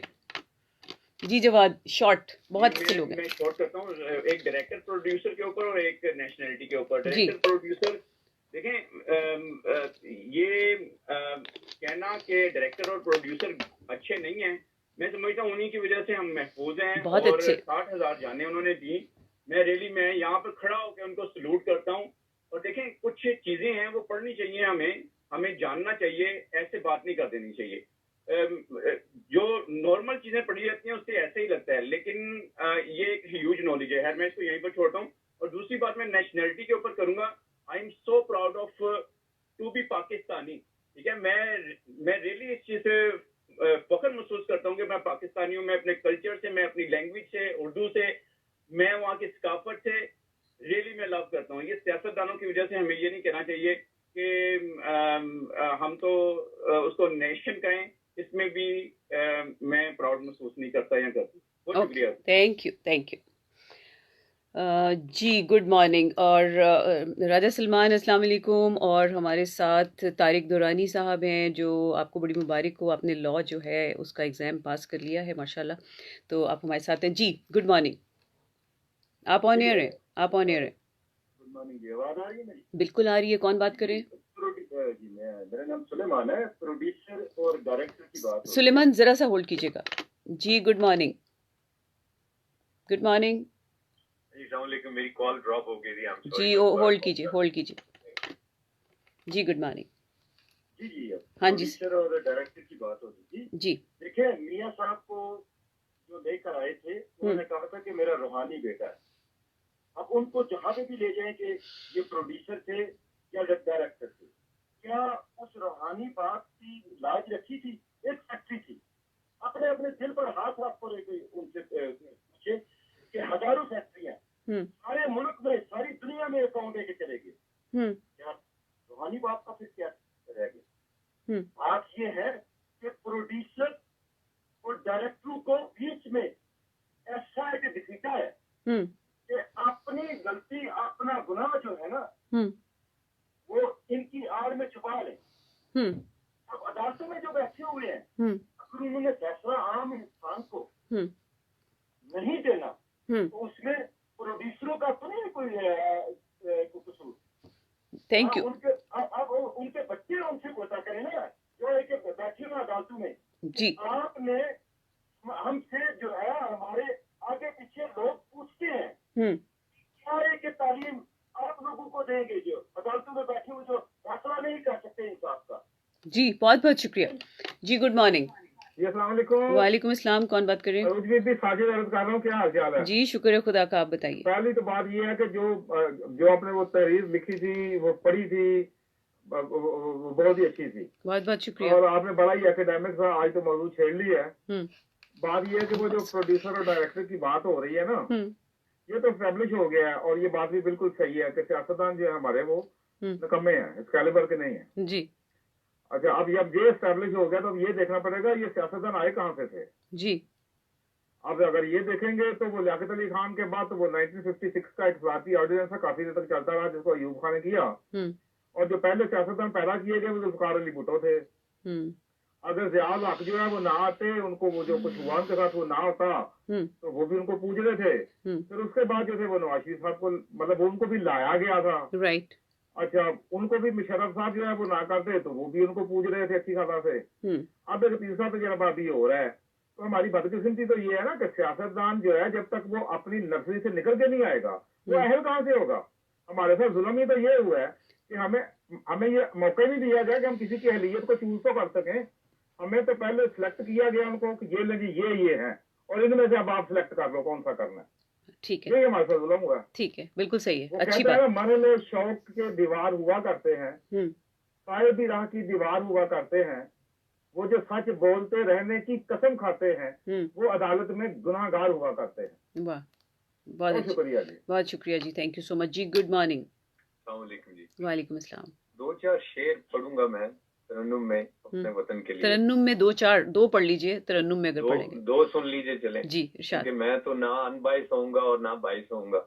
ठीक है। तो मैं सिर्फ अपने आज़ाद आफ्ताब इकबाल साहब अस्सलाम वालेकुम, हमारे साथ हैं। आप 2-3 बार मिस हो गए, आपका नाम मेरे से। नम जमाल हमारे साथ मौजूद हैं और बड़ी एक्टिव हमारी यहाँ टोरंटो की जो हैं ये खातून। और मकसूद वफ़ा साहब जो बड़े ज़बरदस्त, बड़े ये सुहेल भाई बड़े कमाल के शायर हैं पाकिस्तान के। मकसूद वफ़ा बहुत माशाल्लाह, बहुत ही अच्छा लिखने वाले, कमाल। बस अल्लाह ताला पाकिस्तान को अब कुछ हबीब जालिब किस्म के शायरों की जरूरत है इस वक्त जी। अगर पाकिस्तान को ज़रूरत है कि उसका हर शख्स, हर बच्चा, हर बड़ा, हर बूढ़ा उससे मुखलिस हो जाए, बस ये ज़रूरत है। अगर वो मुखलिसी से अपने अपने कैलिबर को, अपनी अपनी जो उसकी एबिलिटी है उसके मुताबिक इस्तेमाल करेगा, तो पाकिस्तान भला चंगा हो जाएगा। देखिए, मैं कॉल बहुत कम करता हूँ जी, मगर मैं आपके प्रोग्राम में हमेशा कॉल करता हूँ या वाजिद भाई के प्रोग्राम में कॉल करता हूँ जी। तो मैं सिर्फ टॉपिक तो बहुत, अगर मेरे साथ बात करने बैठ जाएंगे तो 3 घंटे भी नहीं, आप बहुत लंबी बात करते हैं, आप शेर सुनाइए जी। मगर मैं सिर्फ एक बात पहले करूंगा। आप हमेशा कहती हैं ना कि हर, और अक्सर दूसरे भी जो प्रोग्राम्स वाले हैं वो भी यही कहते हैं कि हर बंदा बेईमान है। किसी को ये मालूम नहीं है कि वहां पे लोग बेईमान बन क्यों गए हैं। हाय हाय, ये बात कभी किसी ने ये सोचा है कि बेईमानी क्यों पैदा हो गई? सुने सुहेल भाई, मैं इसकी कायल नहीं हूँ, आई एम सो सॉरी।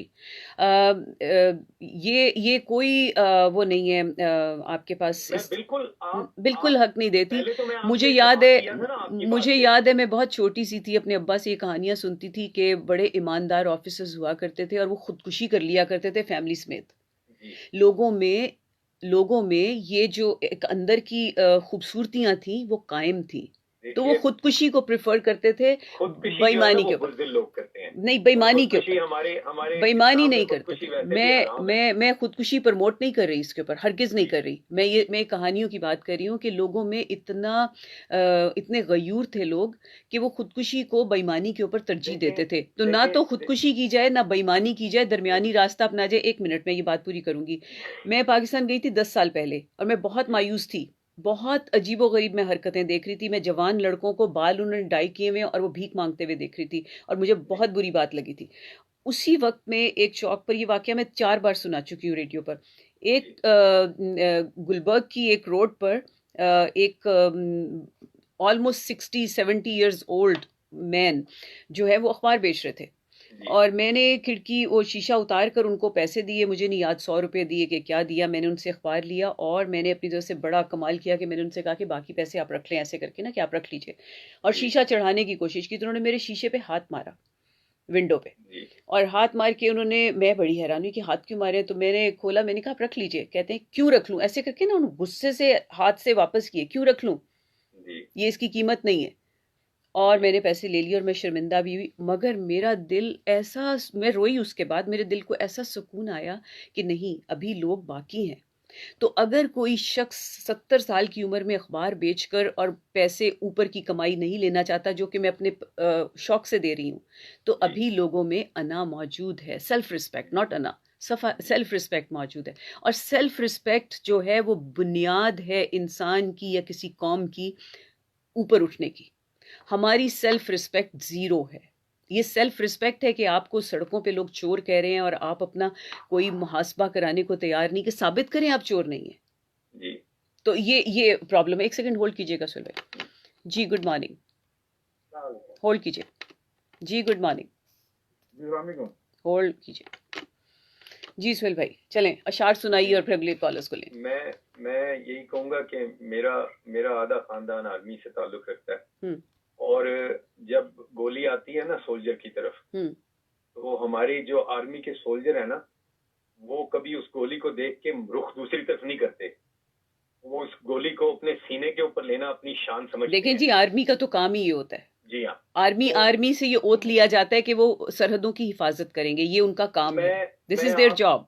मैं आपकी बात से 100% जो है ना वो, और जो पुलिस है उसका भी यही काम है कि वो लोगों की हिफाजत के लिए अपनी जान भी दे जाती है। मगर हमारा जो जब ओथ होता है ना आर्मी में, तो उसमें मुल्क, कौम और अपने बका को सबसे पहले रखा जाता है और हमारे जो सोल्जर होते हैं वो उसी को सबसे पहले रखते हैं। अगर कुछ गंदे उसमें अंडे होते हैं ना, तो उनको आप ये खबरें दी नहीं ना जाती। अभी पीछे ब्रिगेडियर्स और जनरल तक के लोगों को जो कानून के कटहरे के अंदर लाया गया और उनको सजाएं दी गई हैं। जी मुझे मालूम है। मुनज़्ज़ा इमरान, अस्सलाम वालेकुम। मैं एक शेर पढ़ूंगा कि मेरे वतन मेरे बस में हो तो तेरी हिफाजत करूं मैं से, खिजा से तुझको छुपा के रखूं, बहार तुझ पर निसार कर दूं, मेरे वतन मेरे वतन। अगर हो सके तो ये तराना सुनाइएगा। बहुत बहुत शुक्रिया, बहुत बहुत शुक्रिया नवाज जी। Good morning. वालेकुम सलाम। होल्ड कीजिएगा जी, आप ऑन एयर हैं जी। कौन बात करें? मैं खान बात कर रहा हूँ जी। खान, अच्छा शुक्र है। प्रोग्राम हमेशा ही बड़े अच्छे और बहुत ही सख्त किस्म के मौजूद होता है, जिसको सोचते हुए आदमी को दुख भी होता है, चाहता है कि कुछ चीजें ठीक हो, और जब ये महसूस करता है कि वो कुछ नहीं कर पा रहा तो और मजीद उसको दुख होता है। राइट, बेबसी और बेबसी की कैफियत होनी तो नहीं चाहिए, और खुदा ना करे कि बेबसी के साथ नाउमीदी भी शामिल हो जाए। हाँ, तो हम चूंकि जो गरीबुल वतन लोग हैं जी, जो पाकिस्तान छोड़ चुके हैं और उन्होंने ये माशरा देख लिया है या कोई और इससे अच्छा माशरा देख लिया है, उनके लिए तो मजीद कोफ्त और बेबसी ज्यादा बढ़ती है उनकी। इन लोगों ने देखा ही नहीं, उनको क्या पता पाकिस्तान में रहने वाले अफराद को क्या पता कि उनके क्या हकूक होते हैं। मगर वो उन्होंने देखा ही नहीं है, कंपेयर ही नहीं कर सकते आपस में। हमारे यहाँ जो माशाल्लाह गुज़िश्ता 15-20 साल से जो सियासी क़यादत आई, उसने करप्शन को सबसे निचले दर्जे तक पहुंचा दिया, फरोग दिया, और उसकी वजह से आज ये हाल है हम लोगों का कि हम चाहते भी कोई चीज सीख नहीं कर पाते। राइट। और माशरे में आज देखें ना कितना शोर मचता है कि महंगाई हो गई है और क़यामत आ गई है, क्योंकि पूरे पाकिस्तानी मुआशरे में चोरी, चकारी, झूठ, फरेब, धोखाधड़ी, दगाबाजी, वादा खिलाफी बुराइयां नहीं रही हैं, वो नॉर्म बन चुके, नॉर्म। जी, सोसाइटी के नॉर्म्स इस किस्म के बन जाए। जी तो बिल्कुल, मैंने इसीलिए कहा था ना कि क्या हम उनमें से तो नहीं जो बुराई को देखकर कहते हैं वो ये सब चलता है। This is wrong. हमें अब ये पिछले दिनों आपको याद होगा कि उन्होंने जो बात की थी, नाम मेरे जहन से निकल गया, ये जो अभी जिन्होंने बात की थी कि यू पीपल, राइट, नाम याद दिलाई, सॉरी, हाँ जी, डॉन शेरी, हाँ जी। उन्होंने लोगों ने कहा कि फिर क्या हुआ, कुछ लोगों ने ये भी कहा, इतनी सी बात है, लेकिन उन्होंने उनको फायर क्यों किया कि आप एक मिसाल कायम करते हैं, आप बुराई को वहीं रोक दीजिए, उसको पहली सीढ़ी पर रोकिए, नहीं तो वहीं रोकना, बस तो आप कामयाब हो सकते हैं। बस इतनी सी बात है। और हमारे यहाँ बुराई को कहा जाता है ये चलता है, ये चलता है, ये चलता है। देख रहे हैं ना, आप जो बात कर रही थी कि किस तरह जो है नवाज शरीफ चले कैसे गए, एक तमाशा है लगा, बिल्कुल एक तमाशा है, बिल्कुल। और ये अभी हमारे दोस्त जो है वो आर्मी के बारे में कह रहे थे, आर्मी की इज्जत सलाखों पर, लेकिन मेरी अपनी जाती राय में पाकिस्तान की जो आज माशरे की हालत है उसमें आर्मी का बराबर का हिस्सा, बहुत बड़ा रोल है, बहुत बड़ा रोल है। Thank you. बराबर का हिस्सा है, कहते हुए शर्म तो आती है जी, लेकिन बराबर का हिस्सा है। ठीक है, प्रोड्यूसर्स हैं जी, वो प्रोड्यूसर्स हैं। जिस तरह अभी आसिफ सईद खोसा साहब ने कहा है कि ये अदालत 2009 के बाद की अदालत है, इसका मतलब है उनको पता है कि इससे पहले क्या होता रहा था। और जो पाकिस्तान के माशरे मशहूर हो गया ना था कि यार वकील क्या करना है, जज कर लो, राइट। अब जिस माशरे में सोचने का अंदाज इस नहज पे पहुंच जाए, उससे आप क्या उम्मीद रखते हैं? बहुत बहुत शुक्रिया। खुदगर्जी से बाहर आना पड़ेगा जी। Good morning. हाँ जी, अस्सलाम वालेकुम बाजी। आप होल्ड कीजिएगा जी। जी, आप ऑन एयर है। वालेकुम अस्सलाम। जी, अजान बात कर रहा हूँ। जी, अजान। पहले तो मैं ये कहना चाहता हूँ, देखिए अल्लाह ताला जो जो बीमार है उनको सेहत देने की, आमीन आमीन। और हमारा महज मुसलमान ये भी यकीन है कि हमने एक दिन मरना है, और कब मरना है किसी को नहीं पता। कोई भी डॉक्टर आपकी उम्र तो बढ़ा नहीं सकता ना कम कर सकता है। राइट। क्वालिटी ऑफ लाइफ ही मिलती है ना हमें। राइट। तो वो चाहे लंदन जाके चाहे बंदा क्या लंबा रह जाएगा या पाकिस्तान में मर जाएगा जल्दी, ऐसा तो मैं बिलीव नहीं करता हूँ। और कभी मैं एक बनाने के लिए सोचता हूँ, जब अक्सर आप गुजरते हैं, कब्रिस्तान आ जाता है, तो एक लम्हे के लिए दिल आपका होता है कि यार एक दिन हमने भी इधर ही आ जाना है, तब मर जाना है, किसी डेरी में आ जाना है। तो मैं सोचता हूँ नवाज शरीफ साहब के घर में जाती उम्र में उनकी बेगम की कब्र भी उधर ही बनी है, वालिद साहब की कब्र है, तो इनको गुजरते हुए एक नजर तो पड़ती होगी ना, घर के अंदर ही है, तो इनका दिल डरता नहीं होगा कि यार सारा कुछ खत्म होके मैंने भी इसी मिट्टी के ढेर के नीचे चले जाना है, तो साथ तो कुछ लेके जाना है। आई वंडर टू, मगर मेरा ख्याल है कि कोई भी बुराई करने वाला ये नहीं सोचता कि उसने मर जाना है। तो फिर हमें देखिए, फिर हमें ये सोचना चाहिए कि अगर इनके दिल इतने सख्त है कि ये नहीं होते तो हम इनके पीछे क्या लगे हुए हैं, इनका दिल बस हमें ये सोचना चाहिए। हम लोग देखिए, ये बहुत आसान होता है कि हम खुद को बदल लें, ये बहुत मुश्किल है कि हम दूसरे को बदलें। आपको दूसरे को बदलने की ज़रूरत नहीं है, खुद को बदलें। तो कम अज़ कम, यही मैंने कहा, ये फटीचर जो हीरोज़ हैं, इनके बारे में कुछ अपनी राय बदलकर कुछ नए हीरोज को लाने की कोशिश करें। Thank you. लास्ट में एक कमेंट्स में ये अपनी हमारा जो मीडिया है ना, स्पेशली मैं पाकिस्तान की बात कर रहा हूँ, ये पहले सियासतदानों को छोड़ने की पकड़ने के बजाय ना सबसे पहले इस मीडिया को पकड़ना चाहिए। किसको? मीडिया। रनीस फौज अंदर हमारे कल फौज सहाफी है ना, नाम नहाज सहाफी जो है, सबसे पहले तो इनको पकड़ना चाहिए। ये क्या कर रही है? ये इतने झूठ ये बोलती है। बहुत बुरा रोल प्ले कर रहे हैं। थैंक यू सो मच जी। Good morning. Good morning.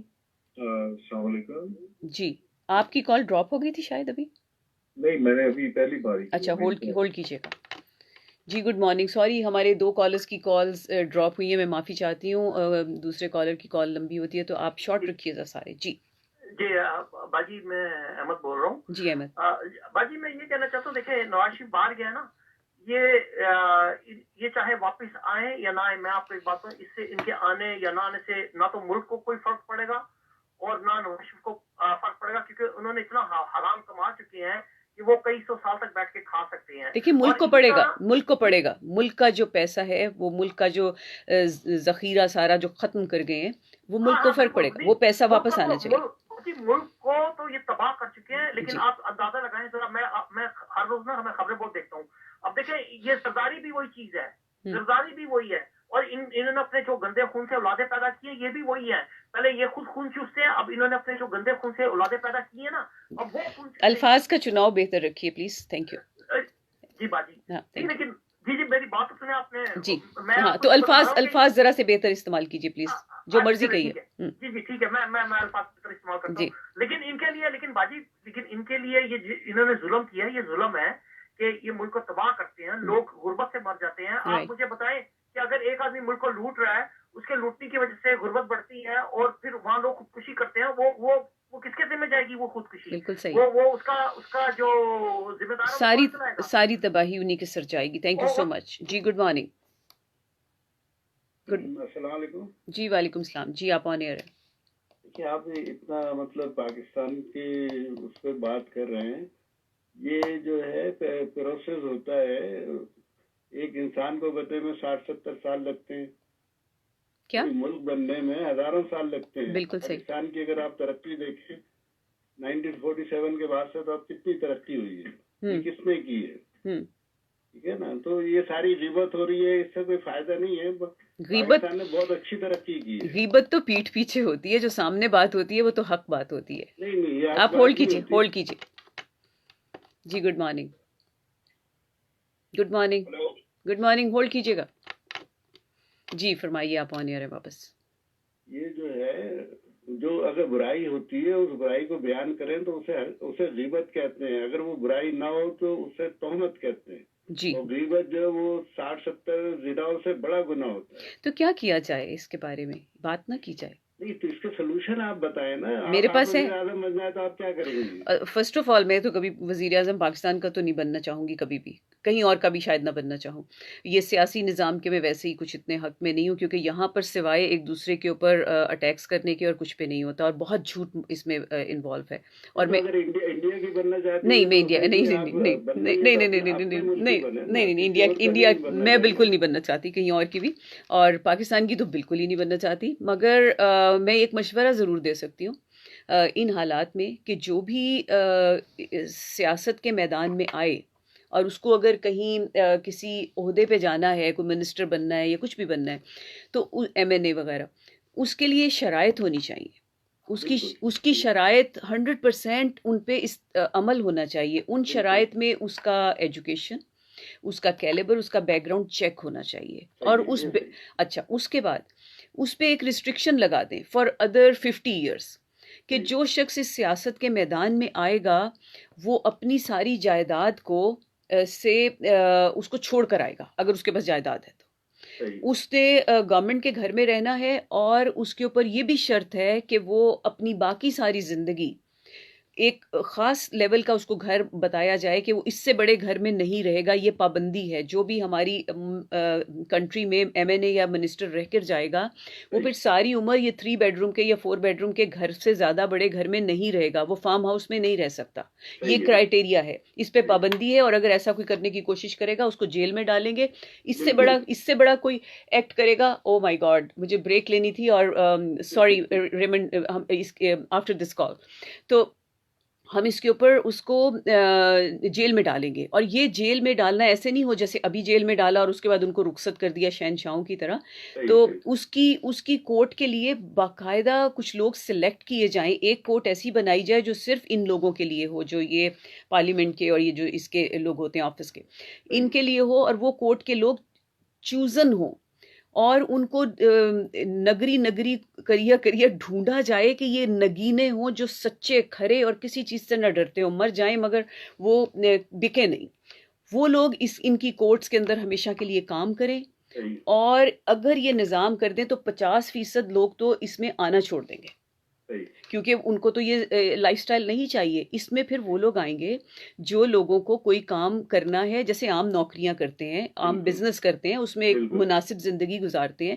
भाई अब तुम लोगों ने समझा ये लूटमार की कोई जगह है, मतलब ये कोई डाका डालने की जगह है, कंट्री है। तुम लोगों को खुदा मौका दे रहा है कि तुम इसके सरपरस्त बन रहे हो, और सरपरस्त का मकाम जो है वो नौकर होता है, सर्वेंट होता है। वो आप सर्वेंट की बजाय आप उनका अगली पिछली नस्लों का सारा जीने का निज़ाम दरम भरम कर जाते हैं, उनसे सब कुछ छीन कर ले जाते हैं। कितने करोड़ हैं लोग वहां के जो बेचारे भूखे प्यासे बैठे हुए हैं, और तुम लोग 2 लोगों का पेट नहीं भरता क्या? ऐसे सब लोगों को पता नहीं बताने दें। और ये के साथ नहीं रहेगा, उसको ये आँख होना पड़ेगा अपनी जायदाद से हर हाल में। जब ये करेंगे तो मेरा ख्याल है कि कुछ शायद बेहतर हो जाए। देखिए, खिलाफत राशिदा का निजाम जो है ना, उसको नमूना है मुसलमानों के लिए। और आपकी बातें सही है। देखिए, ये सोल्यूशन आप बता रही है ना, ये चीजें होनी चाहिए जी। ये क्या कुछ होना चाहिए, इसमें सोल्यूशन दिए जाए। देखिए जी, इमरान खान कहते हैं ना, मदीना की रियासत। सिर्फ हमने मजहबी एतबार से रियासत नहीं बनानी, हमें सोशली भी तो उसको देखना है, हमें उसके मुआशरे को भी दुरुस्त करना है, हमें उसकी। इमरान खान को समझाए ना फिर। बहुत समझाते हैं जी। ठीक है, थैंक यू सो मच जी, थैंक यू। सामीन, मुझे अंदाज़ा नहीं हुआ इतनी लंबी हमारी ये कंटिन्यूस जो गुफ्तगू चलती रही, और हमने ब्रेक भी इसमें मिस कर दी, और मुझे इशारे वहाँ से मिल रहे हैं कि आपकी ब्रेक मिस हो गई है, और अब जो है हमारा टाइम समझिए कि ख़त्म हो गया है। जो कुछ कहा सुना हमने उस पर गौर व फिक्र करना चाहिए, तब उसका फ़ायदा होगा। बात बराए बात नहीं होनी चाहिए, बात बराए सोच के होनी चाहिए कि उसमें कोई सोच का कोई खिड़की दरवाज़ा खुलना चाहिए जिसमें से बाहर झांकना चाहिए, कोई ताज़ा हवा का झोंका महसूस करना चाहिए, कोई आसमान पे नज़र डालनी चाहिए, कुछ चमकते सूरज को देखना चाहिए, उसकी रोशनी पे गौर करना चाहिए कि ये रोशनी हमारे मुल्क में भी फैल सकती है, ये रोशनी दिमागों से भी निकल सकती है और पूरे मुल्क को रोशन कर सकती है। तो हमें इन पे गौर करने की ज़रूरत है। और दूसरी बात ये है, हमें अपने किरदार पे बहुत ज़्यादा गौर करने की ज़रूरत है। ये मैं आम अपने इर्द गिर्द में देखती हूँ, ये आम इंटेलेक्चुअल्स ने भी कहना शुरू किया हुआ है कि ग्रे एरिया बहुत अच्छा एरिया होता है, वहाँ पे दोनों मर्ज होते हैं। I disagree. ये ग्रे एरिया जहाँ पे आप हर एक को छूट दे देते हैं, वहीं पे सबसे ज़्यादा ये जो गलत चीज़ें हैं ये पनपती हैं। हमें पूरी लाइन लगानी चाहिए, ये सफ़ेद है, ये काला है, और काले को नुमाया करके सामने दिखाना चाहिए कि ये गलत एरिया है, इस गलत एरिया में आप इससे अपने आप को डिटैच करेंगे और इनको बिल्कुल सामने हाईलाइट करें।